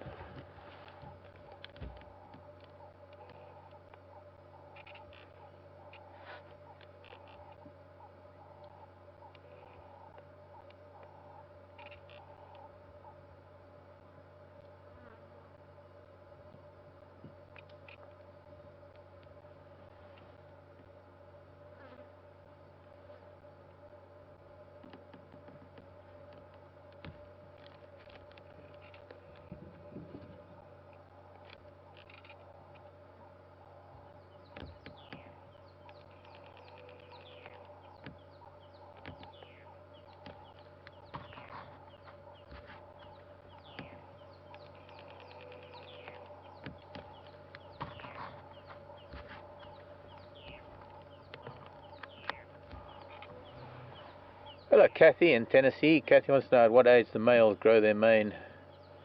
Well, it's not at a particular age that suddenly the mane is there, Kathy. It's something that starts from, I guess, even from a very young age. Very often within the first 6 months you can start seeing some of the tufts of hair on the corner of the ears and a little bit of hair on the chin. By the time they're a year old, they're quite distinctly different from the females. I mean, I'm generalizing. I have to say I'm generalizing because it is somewhat genetic, and it is also varied according to different parts of Africa. I mean, there are parts of Africa, up in East Africa, where the males barely have a mane, and even a 5-year-old lion, or let me put it another way, that a 3-year-old lion down here will have a bigger mane than a 6-year-old lion up there. So it's not a fixed thing. It's generally, by the time that they're 3 years old, or even 2 years old, it's very, very clear. You can see almost like a little Mohican on the top of the head and around the ears and under the chin and neck. But when you get to spend a lot of time with lions, you can start seeing it from a very young, from at least 6 months to a year. You can start seeing little bits of tufts of hair that are different, that are there more than with the little girls. Having said that, evidently up in Botswana, something that's quite new to me, there are a couple of females with males. What was that?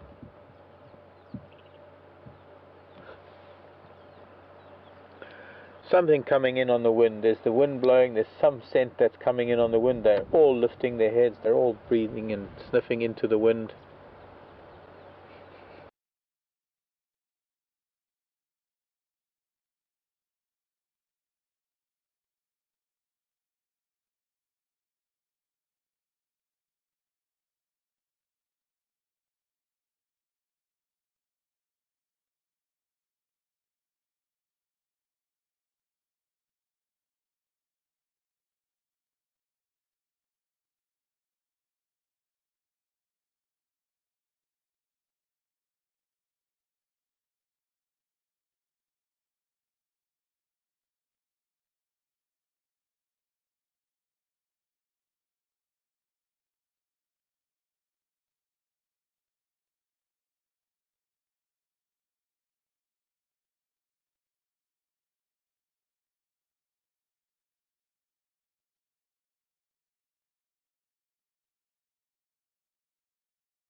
Not sure when you lost us, but nice to have you back.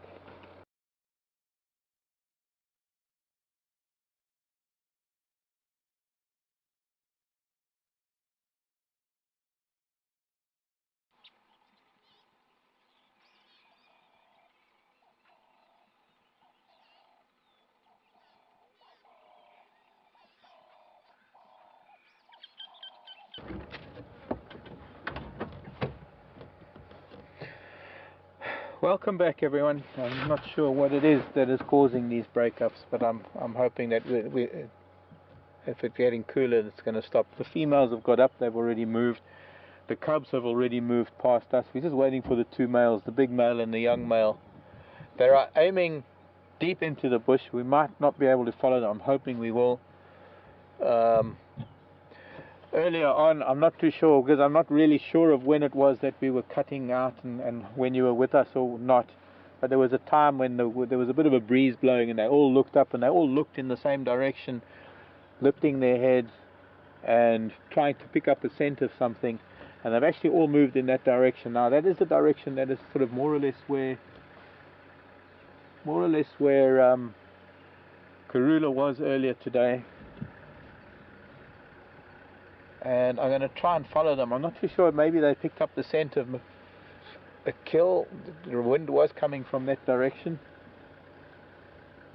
And we're just waiting for the big boy to come by, and then we'll try and keep up with them. Although he is likely to just wander. Hello, old man. Looking a bit skinny. A beautiful shot. You can even zoom out to a sunset. Lion sunset. Look at that. That's fantastic. Let's see if we can keep up with them somehow.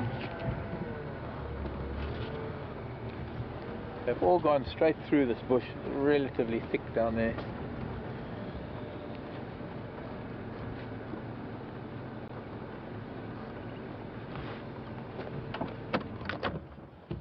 Bring it.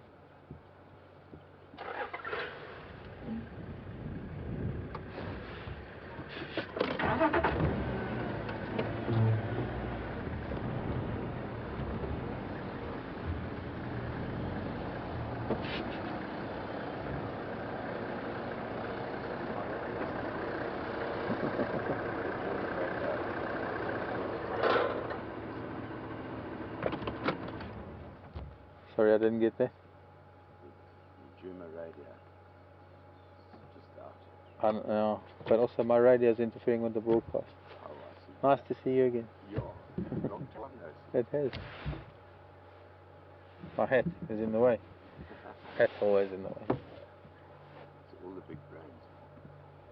Yeah, and they need protection from the sun. When have you guys? How long have you been back? Since beginning of November, up until end of January. We're doing the Big Cat Week in beginning of December. Peter was also back, Peter Pretorius. Yeah. But he's gone back to Namibia now.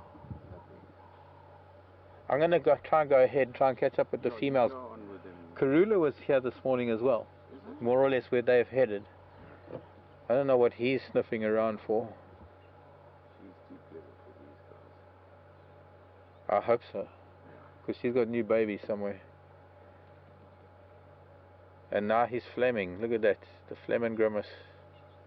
Yeah, but aren't they, I think there were some females around. No, the 8, 9 of them. They've just left. They've just walked through the bush. I'm going to try and go around here and try and catch. Okay. Cheers. See you soon. Hopefully we can hook up with them again. What we saw there now is a very interesting concept, or very interesting action, very interesting behavior. He's picking up the urine scent of, I guess, maybe the females. 1 or 2 of the females might have urinated there. And there is an organ, it's known as a vomeronasal organ at the back, towards the back of the throat. There's the young male up ahead of us. So they're sort of walking parallel to this little road, Drakensberg Drive, straight towards where Karula was this morning, and the wind is coming straight from that area. It'll be easier to follow him because he's going to stay closer with the cubs. He's going to stay closer to the females than that big Matimba male. He'll just keep sniffing and following them and maybe vocalizing and coming up behind after them. Let's have a quick look at that sunset, and then look at that beautiful sunset. Welcome to Africa, everybody. And then to top the sunset, we've got a line of cats on the road right ahead of us that we're going to be following. And the most important thing, or the most wonderful thing about this, is that they're moving onto Djuma. They're coming straight onto Djuma. At this rate, they'll be getting to Gari Dam sometime later this evening if they don't get diverted. They are going to be thirsty, they're going to be hot. What's that raptor in a tree there? And all we can do is just tail them. Brown snake eagle, my guess. Not sitting upright as they normally do, it's leaning forward a little bit. But let's go and see where these cats are going to go.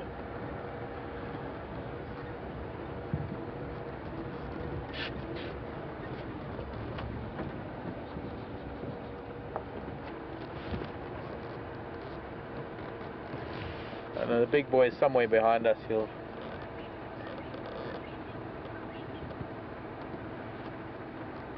make his way here, no doubt, at some point. But yeah, look at this. They are actually going where I drove off-road earlier to look at this morning to look for Karula. They're actually heading straight down that little track.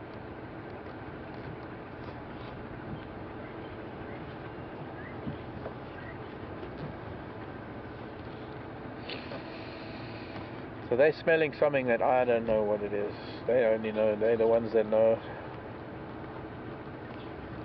And I'm hoping that we can get to a point where we'll be able to leave them, come back around here, because they're making their way towards Mumba Road.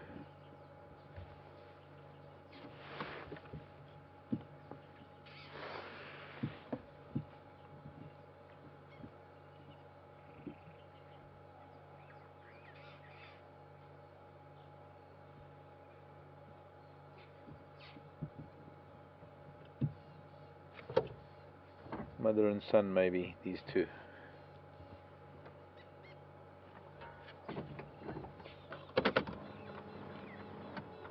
On ahead. We can somehow get through this little gap. You know, there's a lot of long grass here that normally grows where there's a big tree stump, so that might be a big tree stump.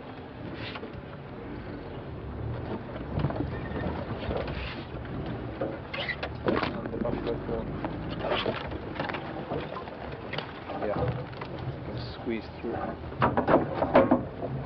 Oops, sorry children. I think they were counting on some water being here in this little pan maybe, because they've come out here and they've now stopped.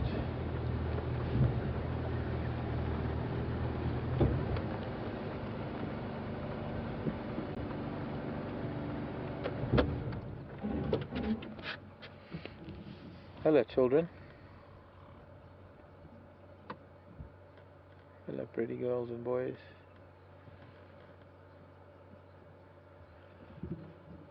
Hello grooming it's called, when an animal grooms another animal, or when there's mutual grooming, it's called hello grooming.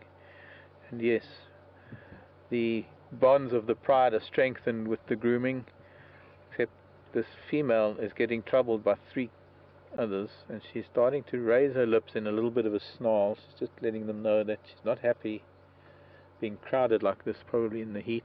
2 cubs that are just under her chin. This other one that's also vying for a bit of attention, older cub.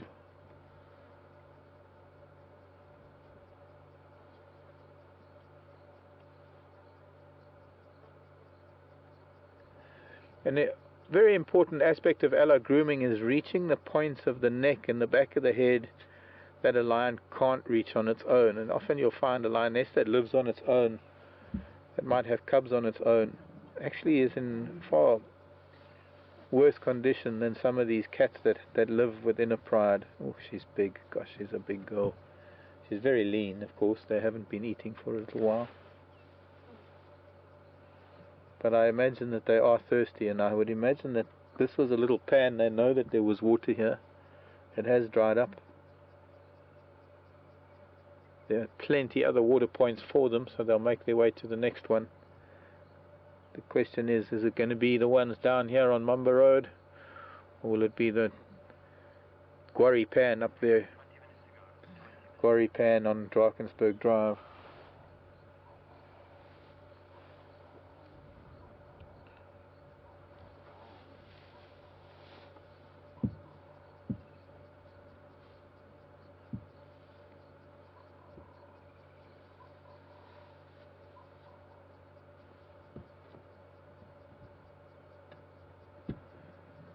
Little ones are hungry, little ones are begging for food. They trouble their mothers until the moms get up and go off, and they'll not necessarily head out on a hunt from here, but they'll head out, they'll start walking, trying to get away from an area where they spent most of the day, and then maybe go into hunt mode if they come across something, if something presents itself.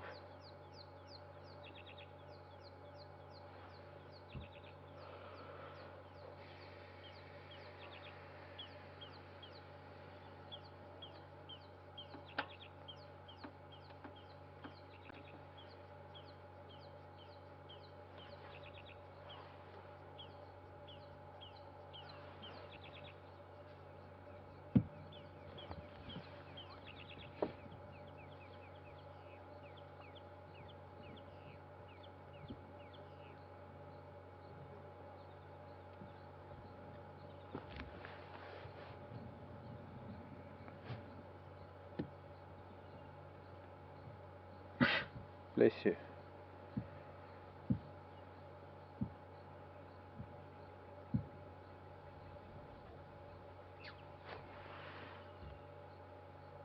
I think they're going to be moving to try and find another water source. They're going to head back to the road. We're going to need to follow.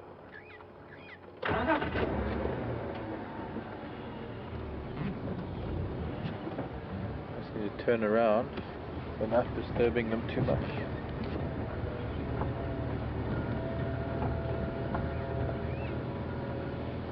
Yeah, one of the females on the move already. And one by one they're getting up and starting to follow. So we'll wait. There, the cubs are starting to go. We'll wait for this big girl at the back. We don't want to really get between them. So we'll wait for her to get up and follow.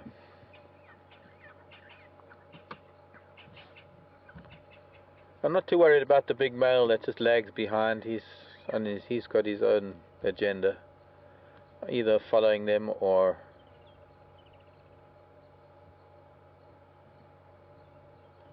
finding the rest of his brotherhood. How many? There's a question for you folks. How many of the Matimbas are left? Only 2? I don't know.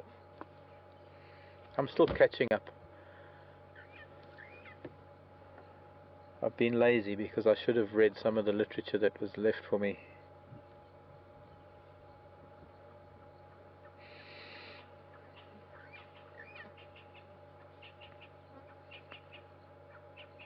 Come, madam. Off you go.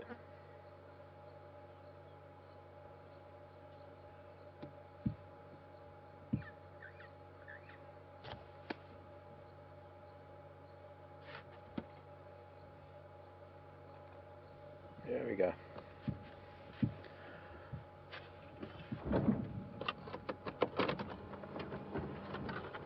Follow the leader. And there's the big male coming through now. Maybe she was waiting for him. We might have to wait for him. Normally I don't mind being behind the females in front of the male because he's just going to tag along at his own pace. But he has now caught up with them. Could be that they were actually waiting for him.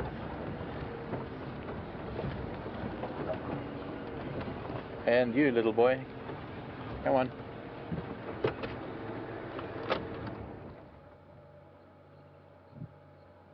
Big Matimba. Wow, he's huge.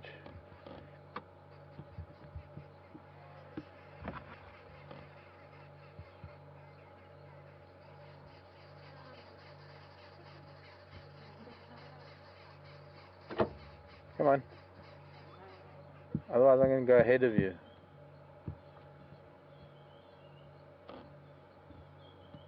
I can see they're all walking on Mumba Road now. They're heading up towards Drakensberg Drive again, and then maybe they go back up to Cheetah Cut Line. Yeah, you're gonna get lost, little boy. Family's gone.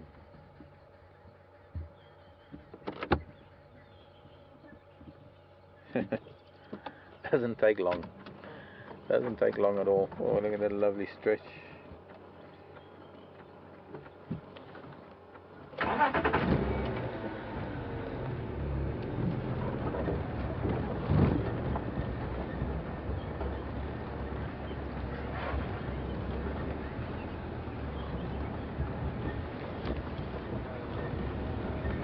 Oh.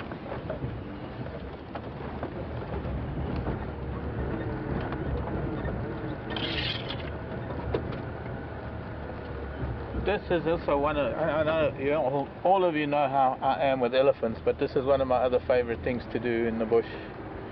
Follow a pride of lion when they're on the move. And we're very lucky because they're on the move a lot earlier than normal. Probably because this cloud has come in and there's a bit of a breeze. I don't know where the little boy is. He's walking parallel, but much further ahead is the rest of the pride. Oh, there's the little boy. He's off to our left.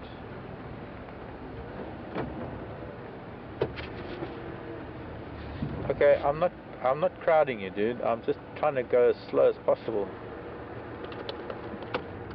God, if looks good, kill.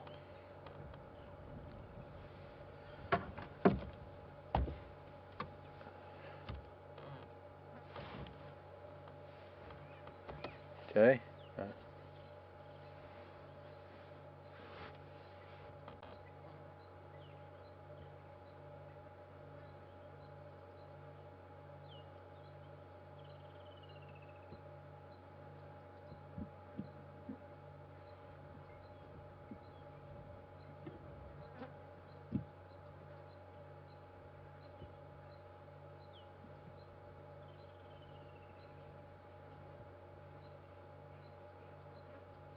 He's going to spray.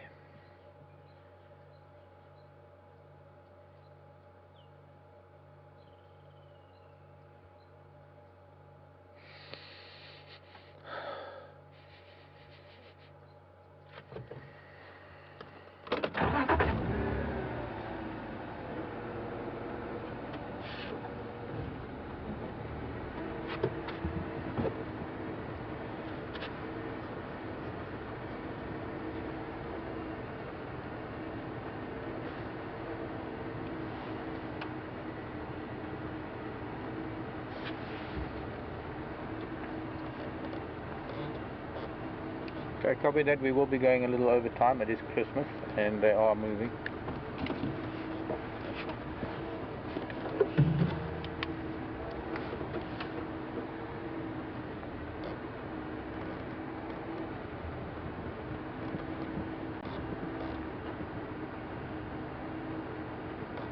If we can, we're going to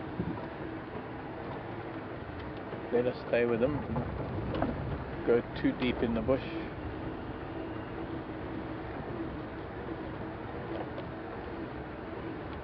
Of course, I'd really want to be up front with the girls.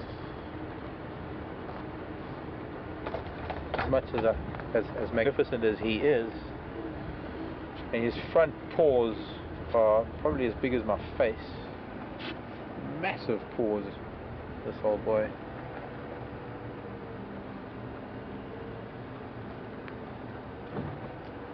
They are now going to start smelling Karula because she was marking her territory around here too. Oh gosh, he's a magnificent lion.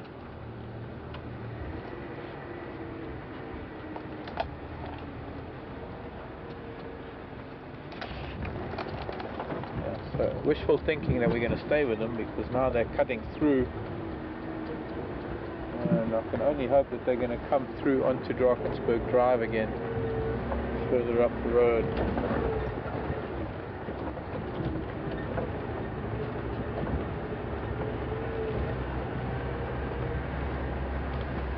Otherwise they're going to be cutting through to Battleair Road at some point. Yeah, there's the young male. So they are gradually coming up onto this road. It is nice and open here.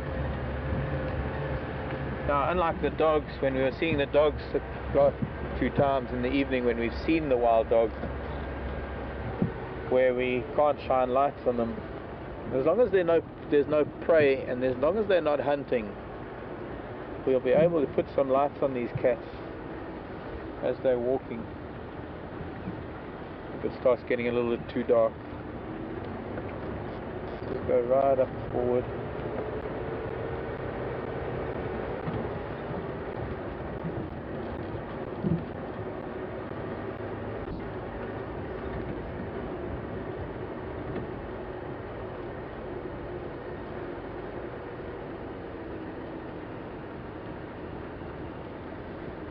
I do need to try and talk on this radio, and I'm scared it's going to block up our transmission.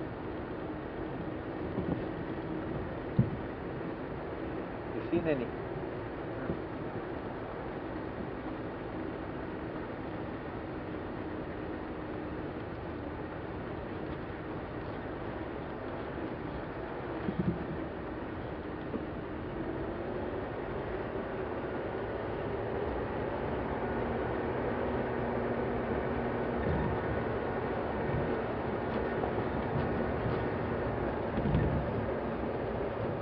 Going into this very eroded section down here.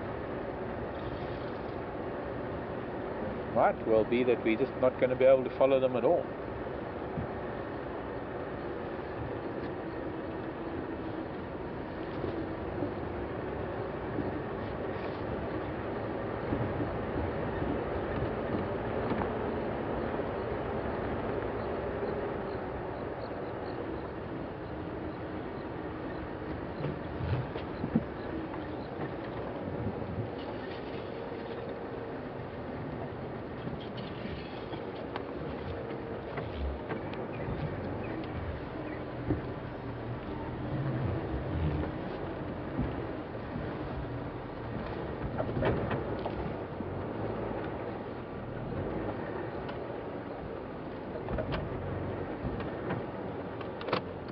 gonna sit here for a minute. What's that? They just killed something.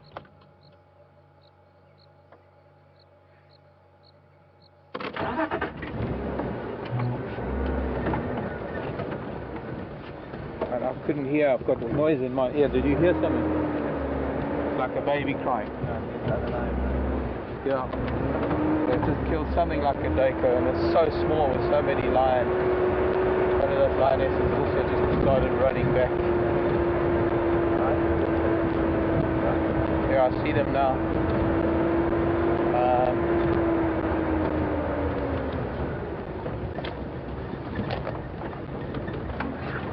Okay, well, I can hear them fighting over it.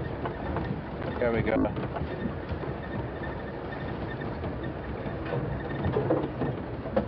I don't know what it is, but they've got something very small, and they're already in a split second. It's divided up. I guess I'm glad we didn't get to see it, and I doubt whether we're going to get to know what it was.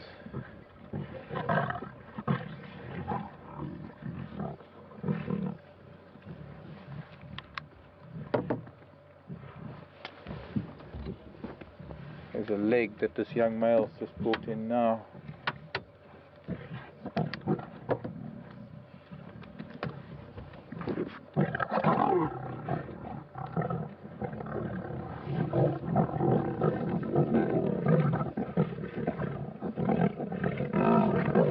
And it's literally each getting a mouthful, and whatever it was, oh, there's fighting, there's biting, there's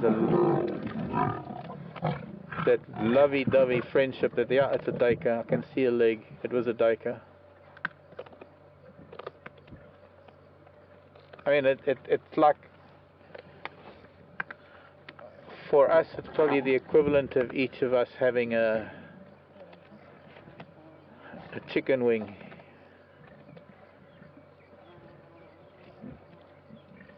Amazing that the one cub has actually got quite a big chunk of leg there and nothing's taking it away.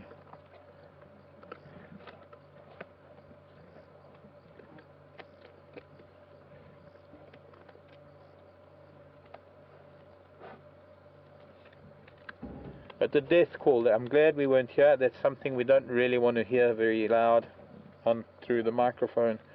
And I suppose it wouldn't have been really great to have seen it, because with so many lion, with such a small animal, it would have been, well, it would have been very quick, but it wouldn't have been very pleasant.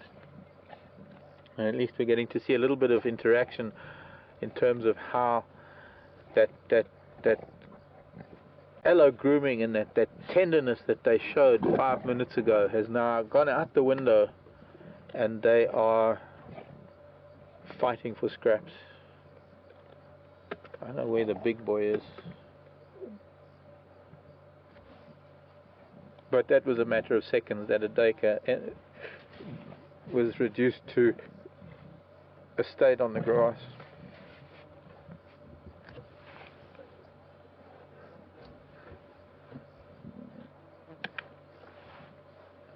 I'm going to have to talk on the radio because I've got to keep the goodwill going. If anyone's interested in Gala Mobile North now, it's just west of Drakensberg Drive. They've crossed, heading north, they've crossed Mamba, they've just bumped a Munti off of the open area on Drakensberg.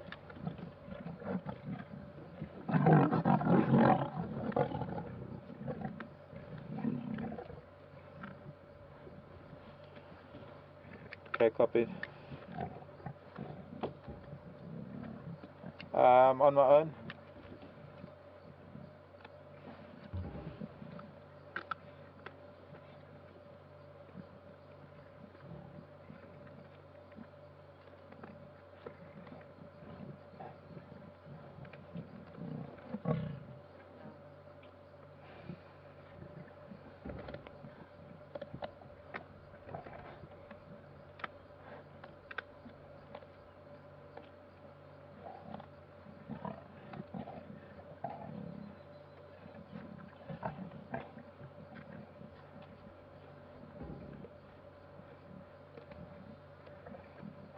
Flies and dung beetles coming in the hundreds, thousands. That's the stomach contents, no doubt. That's attracting a lot of the insects. Combination of flies and dung beetles and others.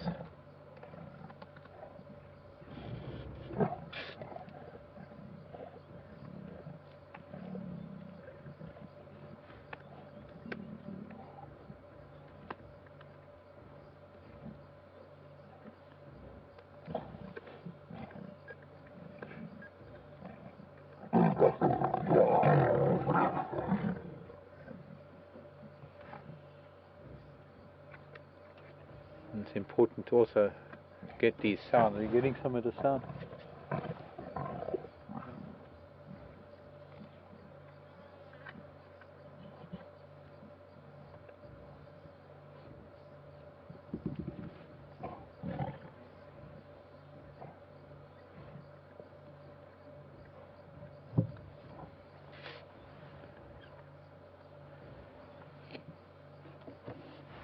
How's it looking on your monitor? That swarm of insects around the stomach contents of this poor child that was just... Oh, we're trying to get some these scarabs hitting my head.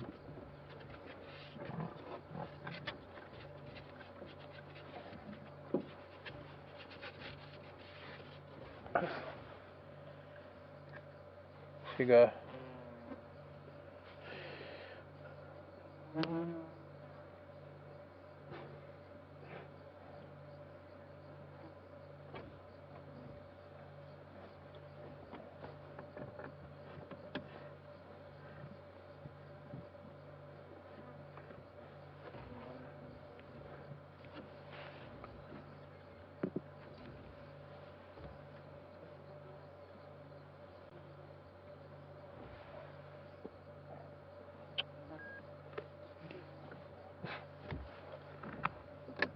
I don't even know if we're broadcasting.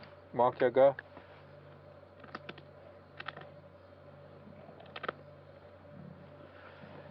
Do you know that open clearing on Drakensberg just north of Vumber Road?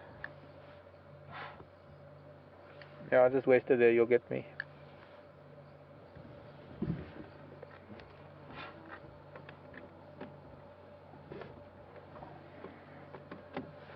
Alex, come in.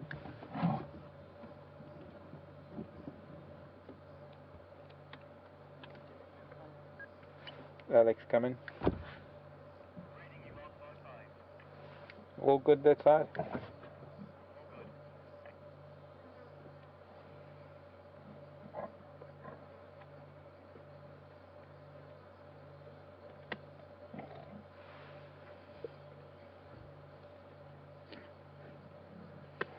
Lion Mayhem.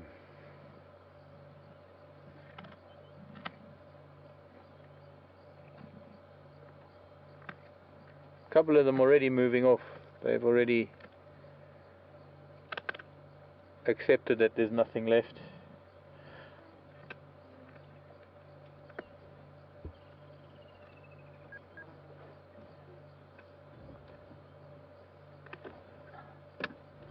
They are good.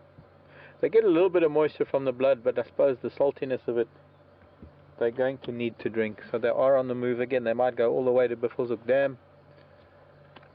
An incredible number of insects that are buzzing around where it's behind this boy, where that...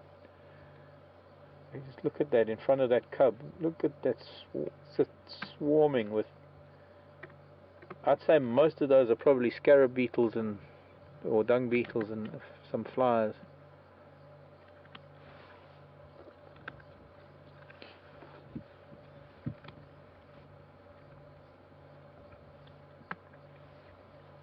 Yeah, little one's got a leg. Protecting it with all it can. In fact, it'll probably end up running along behind the pride with that leg in its mouth, because the females have all moved on.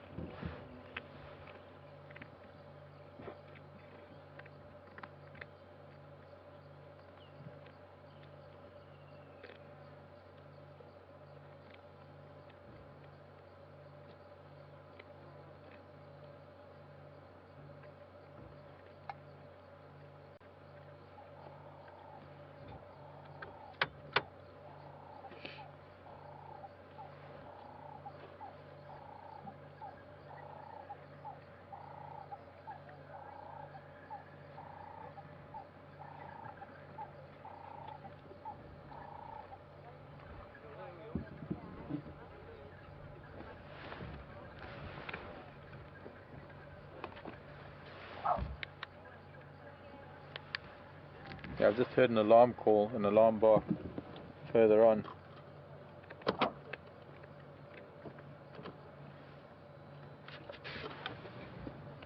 Yeah, my fuzzies have all headed north again, and they're probably back on the road. I can hear some alarm calls further north. Yeah, firm with one of them on Pimpine. My fuzzies have already gone north.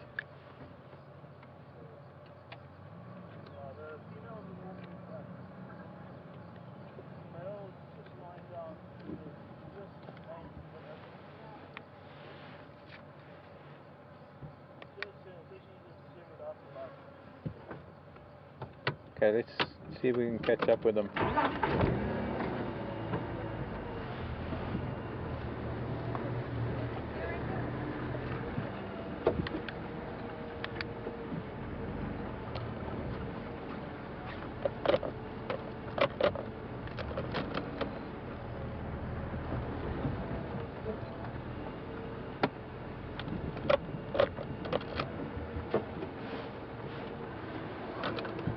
Right. Something wrong with the lights.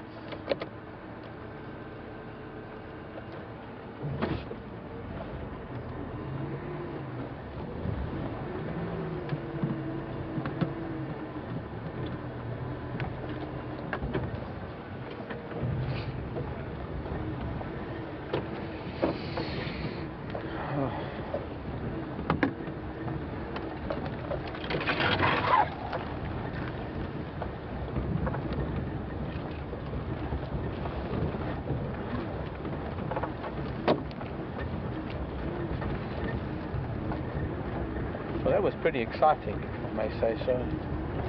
The young male will catch up, and so will the bigger male, but those females are on the move and they're on the hunt. That little taste of blood for them is but it's barely an hors d'oeuvre. And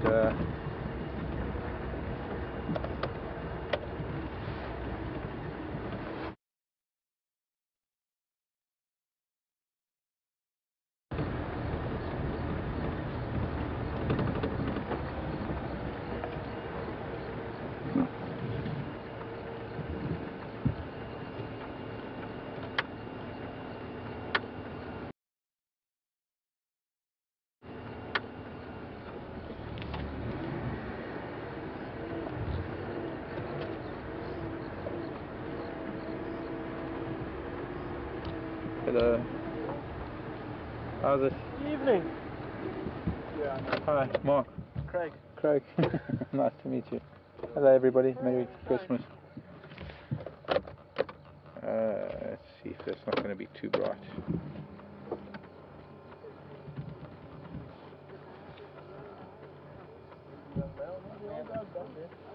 This is the young man that flashes on him.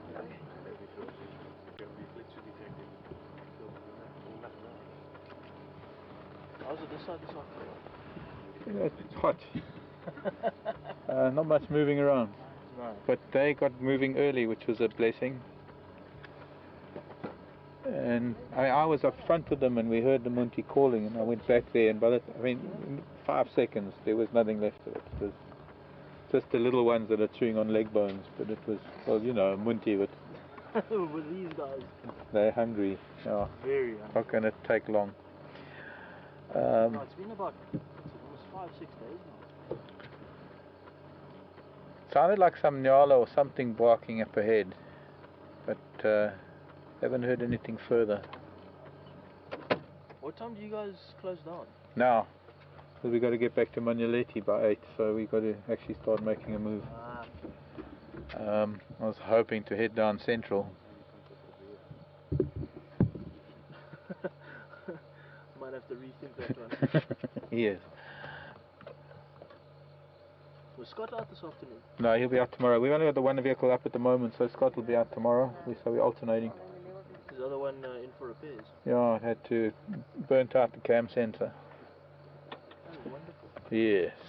A little bit beyond our abilities in this part of the world. Ah, yeah. Alright, Craig, we'll see you. Are you doing a documentary or something? Well, it is. We're doing a live broadcast. We're actually live to the world right now. Oh, we And web seminar, webcast. yeah, well, we have been doing a live thing with Nat Geo Wild with Big Cat Week earlier this month. Oh, great, fantastic. And now we're embedded on their website, but we're also on our own, which is WildEarth.tv. WildEarth.tv. And do look for it. Unfortunately, I've got to go say goodbye to everybody watching, and we got to close down. Okay. So enjoy your stay and have a lovely Say time. Merry Christmas, everybody. And I shall do. Where are you from? We're from Florida. Okay, there are a good few people from Florida watching. I'll say some fellow Floridians. Let's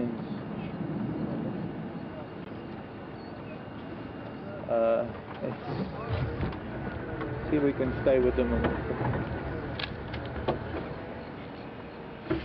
Come through. Thanks, Greg. See you tomorrow. Yeah. Have a good one. Cheers.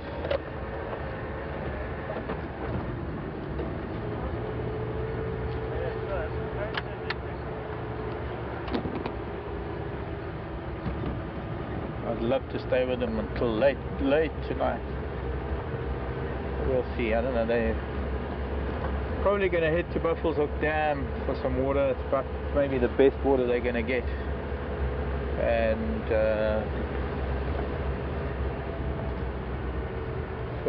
closer to, well, the other thing closer than that is going to be Gwaripan.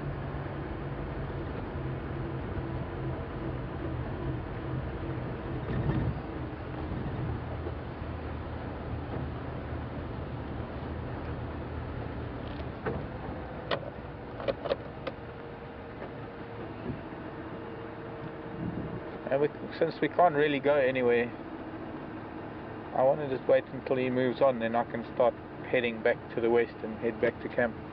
But for the time being, we're running a little bit late. It's Christmas. Why not? We got Lion on the move. If only he would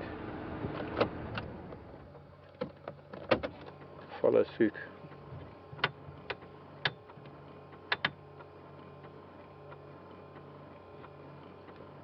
And I need to switch that off.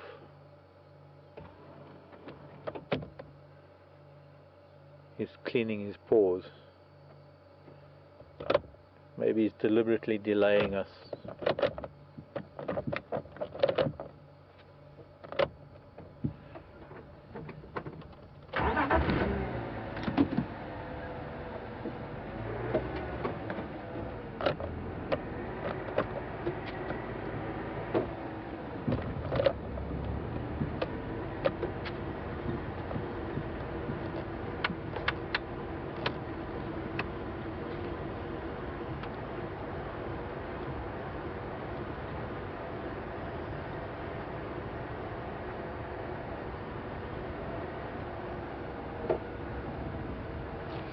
Somewhere, but I'm going to put the light on behind us, Jason, just in case you want to monitor whether that big boy is coming up behind.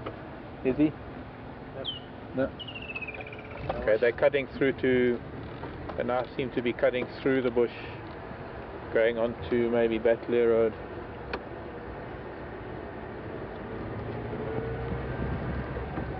But I guess that's it for us, folks. I'm going to say goodnight. They've gone into some pretty big stuff. I'm definitely not going to follow them now. We shall see you tomorrow. Scott will be with us tomorrow morning and tomorrow evening. He'll be doing the drive, so I'll see you in 2 days' time. I hope you enjoyed this last little bit of drive with us. I certainly have. It's been a fantastic evening. Made my day. All that waiting and that, you know, everything that we've been through with the heat and the breaking of signal, the cycle, well, it doesn't make sense, but it's all negated by the enjoyment and excitement of following Lion at dusk. Speechless almost. We didn't see the kill, but they had a very quick kill. I've seen a group of lion less in number than that dispatch of an impala just as quickly, and it just shows how opportunistic they are. I mean, beta do not normally constitute, or they doesn't really constitute part of their diet. and generally they'd be pretty hard for lion to catch, so it must have really surprised that little duiker.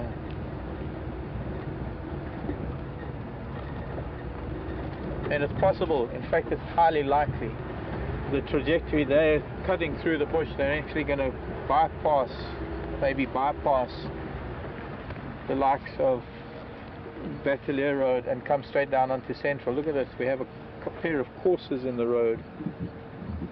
If you want to try and get a close-up of that, somebody can tell me what courser that is.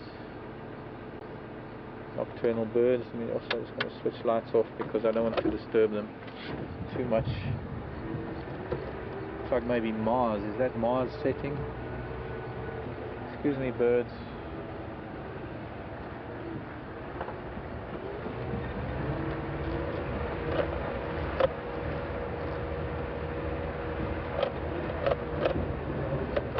Oh, that's flying up and landing again.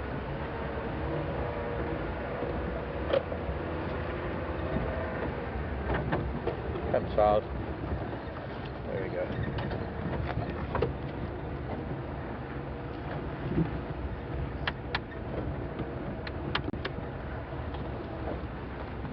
Oh, where's that light? Just had a light. Could almost be that they're right coming through somewhere here, through this thick worry forest that's on our left. But I'm going to have to say goodbye. We're going to make our way home. We have to get back up to Manyeleti and make some dinner. My name is Mark and this has been our live broadcast from Nkuhuma Game Reserve, coming to you from WildEarth and Nat Geo Wild. Hashtag Safari Live if you want to tweet. Email questions at wildearth.tv, and we'll pick those up in the morning, but also to do that during the drives if you want to ask questions about this magnificent world that we live in. Jason, thank you for great camera work, and thanks to Alex back in FC. Oh, there's a little scrub here, little baby scrub here, keep it out of the lights.